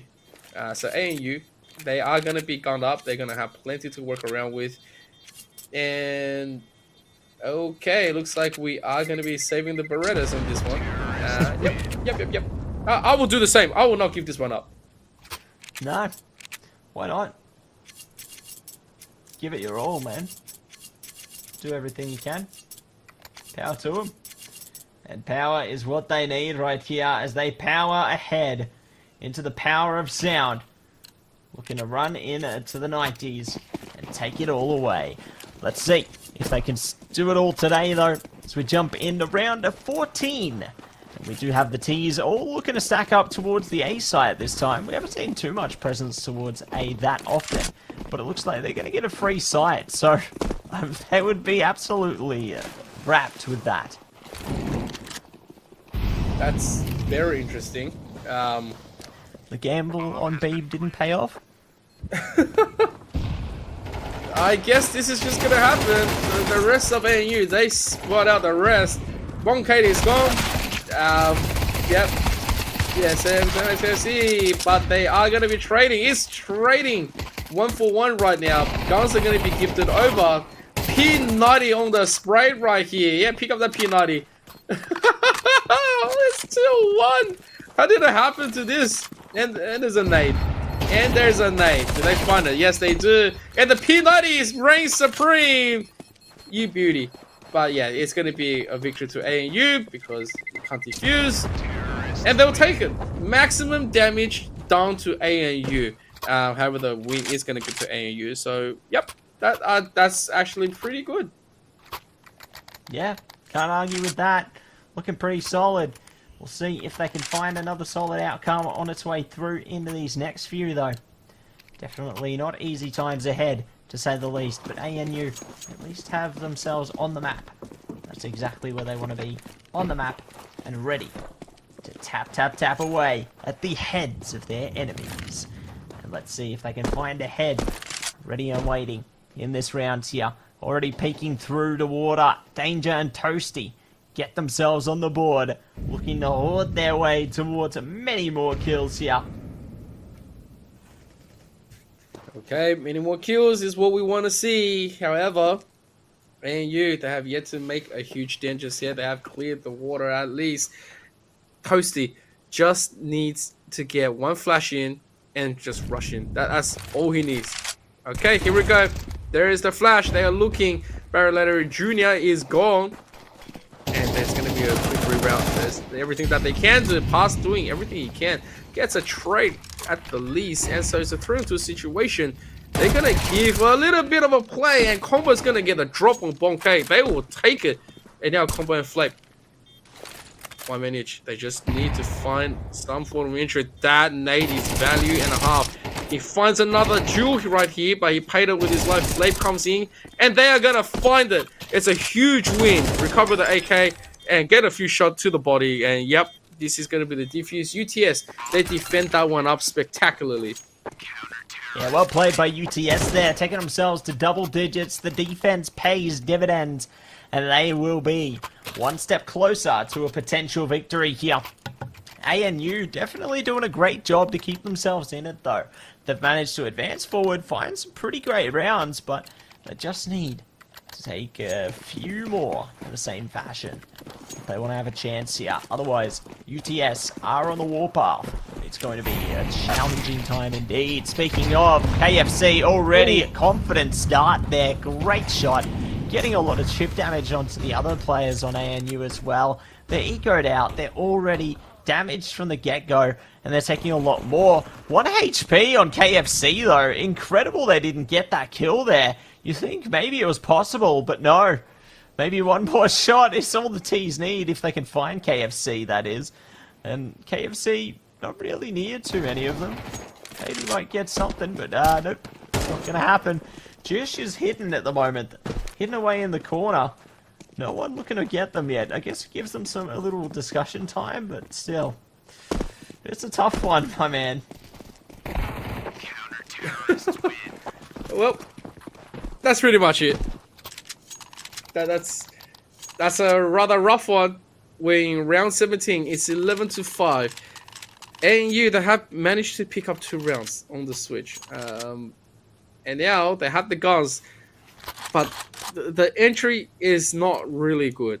They've been constantly losing that beginning duel. It hasn't really gone their way just yet. It's rather 70-30 onto UTS. And every time UTS wins that, they punish the rest. And so, AU needs to find some form of a play here. They have utilities to work with. Not a whole ton, but just enough to throw at least one fake, make some noise, and then play for the rest. Okay. KFC walloping some bullets in, and he does not win that one. Pays it for most of his life. The nade returning is going to be just okay. Not value, but you know, it's better than nothing. And there's going to be a switch. There's going to be the rotation as well. And I think Combo wants to go for a quick push. I feel like they have made enough of a noise for them to, like, you know, try to thread this one. But at the same time, Flappy is gone. And so AU trying to push this one through without a flash. Barry Lara Jr. was trying to get it, and that's 2 huge kills given back onto the side of UTS. Yeah, it's a tough one, isn't it? Huge kills given, and we'll see if they can secure the last couple there as well. Jenners does find one back on the bomb gate there. Danger. Ooh, play the ring around the road. See, say goodbye. Headshot with the USB. Hello, goodbye. They are going to be on a map point. Holy moly! Wow. I thought I just met Houdini right there. You know, he was just like, you did? Yes. You did? Yeah. That was crazy. When he wanted to perform, he just showed us. He just showed us exactly what he wanted to do. And so, it looks like there is a pause. Yep. Okay. Yeah, there is a pause. I was just staring. And analyzing here right now is that ANU, they haven't had the most greatest performance coming in on the Switch. However, coming back to us, you know, I think it's okay. I think they have come in with at least a plan. But I also think that because they've been losing out on that beginning duel, it has been punishing. Sometimes they gamble correctly, which is great to see, you know. And then you see the pop flashes coming from Toasty. They've been doing absolutely amazing. But then right after, they stopped doing things that work for them, and they gave the success back into UTS. And UTS says, well, I guess if you're going to give me that, then I will take it. So yeah, it is now match point. UTS, they have 7 to work with. And in a game with ANU, all maxing in the give. They are looking to get those bullets in. Flame eating most of that. has wisely retreated. He's gonna at least get a kill as well. But yeah, this is pretty much devolved into a competitive round. And you're saying we're just gonna terminate it. Two more, Jish and Bonkade. Macking hand, trying to fish, trying to find something, get a little bit antsy, and that is pretty much it. GG, 13-5. UTS take this one over ANU.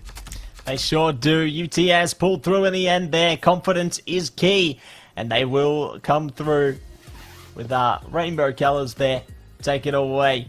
Absolute glory, as they do have the most confident game tonight, I'd say. So really well played by them to get themselves to that stage. Really impressed with how they went. Really, really impressed. Yeah, I think it was a huge call coming around. I don't think ANU did too terribly as well. I think they, mastered whatever they could do, and they had maximum fun. Most amazing thing is that as soon as they started, and then they were like, "Oh, we're a little bit in a difficult position. Let's stack." They said they had a stack, and then they went to another place and they said, "Let's stack again." And they did. They did 2 pyramids. We saw them, and they had some good wins out off of it as well. And so, if anything, 5-13, it's not too bad. UTS on the other side, obviously played towards perfection. They had everything that they wanted, and they got it. Huge performance from KFC. Combo and Flame. I think more than anything, KFC and Combo operated on a level where we thought it wasn't possible with that ultimate, that 2-pack right there. It's amazing. I'm going with KFC. I'm getting hungry. Did somebody say KFC?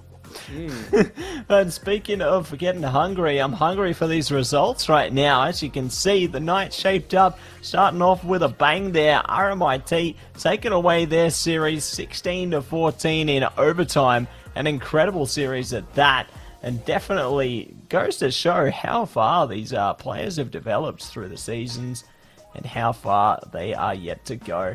But we've got number 2 there, UNSW, taking that one away. 13-10 against UOM, and obviously closing it out, as we just saw, it was UTS to finalize the night, 13-5 against ANU. Yep, and that is the settings right now, and look at that. UNSW is on top right now. Yeah, they're on top because of their round win and round loss right there. Yeah, they are living right now. I'm not sure if that is the correct one, but it looks like they are going to quickly shuffle a full play. And so, yeah, like, it's crazy. It's crazy how much of a shuffle it was. I thought number 1 and number 2 was pretty much solidified, but no, they kept on shuffling. 1, 2, 3, 1, 2, 3, 1, 2, 3, even 4 and 5 kept on like changing throughout the first week. And so it's not something that we can predict. Definitely not. Yeah, I think that overtime honestly became a hindrance to RMIT there, because obviously the round difference proving to be their detriment because they played more rounds and, lost more rounds in turn. So that's why we're going to see a bit of a shake-up there. UNSW edging ahead. Definitely dangerous waters ahead of us. I can't wait to see who's going to win it out at the end of the season, because this is getting spicy, Richard. This is getting really spicy. Absolutely, we really do. And it looks like while we are waiting for this one, we are going to have an interview. We haven't really confirmed who is going to be joining us right now. But yeah, like right now, guys, if you haven't enjoyed yourself, are you not entertained, right, by tonight's worth, right? Are you not entertained right here? Because we have been completely entertained. Very close matches all around. Let's just quickly go back to week 1. We had really blown out games. We had confident games. We had shaky games. Week number 2, we had closer games. People started to study a little bit more, and they started, just going through. And then number 3, we have completely done a lot of good things, and you see teams really flourishing with their subs, with their members, with their team captains coming into play. And of course, because of the standings, now we have full confirmation. UNSW takes over RMIT due to the head-to-head, because UNSW was able to pull ahead, and same as UTS against Monash. So UTS on top as well. That is huge. that is really huge because we didn't think it was going to happen like that. But yeah, Monash was already looking like they were looking to fly, but because of the head-to-head result, this is how it is. Unanimous W, reigning supreme, which means that they are going to be the top team right now coming out with RMIT trailing behind, and yeah, it's going to be looking like a huge pick for them. Absolutely, looking like a huge pick, and definitely eager to see if the huge picks are going to be on the way again, heading their way through to things. But it looks like we might have a interview on its way right now. So without further ado, let's get this show on the road and welcome in KFC. Hello, hello, hello. Hey, How's what's it going, going on, boys? buddy? Well, we're feeling good. How about you? Yeah, feeling good. Fun game on Anubis. Pretty chill game. That's good. Did you feel like any moments where the other team might have had a chance there? Because they did manage to get a few rounds through there, and I was getting a little worried. Oh, honestly, that's because my monitor was off. So second half I turned it on and then, locked in. Won the game. Fair enough. Hey, look, that's just the way things are. Well, how do you guys how did you guys feel with the momentum? Obviously through week number 1 all the way to now. Like, how has it shifted into a higher gear, or has it remained the same steady train? Yeah, honestly, last game was pretty unfortunate. We could have won that. So yeah, winning this game is like a big momentum boost for us. And yeah, hopefully you can bring it into the playoffs. Definitely agree with that one. Confidence is key, and the playoffs are fast approaching. And I've got to say, it's really great to see you guys developing so much through the season. What's your practice routine been like? I don't know, I've just been playing more Face It, learning some smokes. I think you might have seen me use some of them, like on A there. Yeah, Definitely. honestly, not much of a routine, just like playing the game a bit more. Yeah. Yeah, awesome. Look, there's plenty of good things to be talking about. But how did you guys feel when you kept on dominating that mid in the early play? I saw a lot of sprays throughout the smoke, and you guys kept on getting the kills. Like, was that what ultimately led to the victory? As soon as you got that one, you controlled that mid, and then you just start suffocating ANU. Yeah, honestly, the whole game we had it under control because we're just more confident. Like, the vibes are good, we're hitting shots, and yeah, that's all. That's all it is, bro. It's just all confidence. That's so good. Love to hear it. And I got to say, are you going to have a victory zinger box after this one? Nah, bro, I'm on a cart right now. I can't eat KFC. Oh, no good, mate. No good. Come on, no way, man. Your name represents everything that we love. Everything that we love. Sorry. Maybe next time. Fair enough. Well, look, all jokes aside, congratulations once again. Before we wrap up, is there anyone you'd like to shout out? Yeah, I forgot to shout out Fabian last time. So shout out Fabian. Also shout out Cameron, Isaac, Tran, Daniel. Yeah, all the boys. And my teammates, obviously. Played a good game. And yeah. Beautiful. Look, congratulations. And yeah, we look forward to seeing how you guys play in the playoffs. It's going to be spicy. It's going to be very zingy. And yeah, we're going to box it up, right? Yeah, thanks guys. No worries. You have a good night. My word. What a great way to close things off there, Ev. Definitely happy with how things went, and they're just feeling the vibes. Yeah, absolutely. Yeah. So, we're talking about vibey stuff, right? That we still have to, mention the things that makes the vibes happen, which is obviously our sponsors. So, Matsy, please, if you would do the honors. I will. I do, Richard. I do. And I will say, first and foremost, a big shout out to AGON by AOC, the #1 gaming monitor brand in the world! AGON by AOC provide best-in-class monitor solutions for gaming and all other needs. Next up, it is none other than Indomie, the noodle partner. Made with high-quality flour and selected ingredients and spices, a plate of Indomie mee goreng will certainly brighten up your day. Try any one of the flavors available today from your local grocer or at indomie.com.au. And last but not least, it is Game On Cancer, the charity of choice for the AEL, who fund much needed cancer research projects. For every student sign up, the AEL donates a portion to Game On Cancer. If you'd like to donate, please head to the AEL's Tool to Fire campaign page, and you can check that out through the QR code below. Thank you so much for that one. And of course, please make sure to follow the AEL at AU Esports League to stay up to date on all AEL events, competitions, and activations. Please follow Matsy on his Twitter. He's an amazing, sexy man. Please also follow TwoTapTony. Follow BK. Follow everyone around there. Follow myself at Emperor_ZK. And of course, that's pretty much it for us tonight. We hope you enjoyed the show. Until next time, this is Matsy and Emperor_ZK signing off for the AEL Elite Series of CS2. And good night.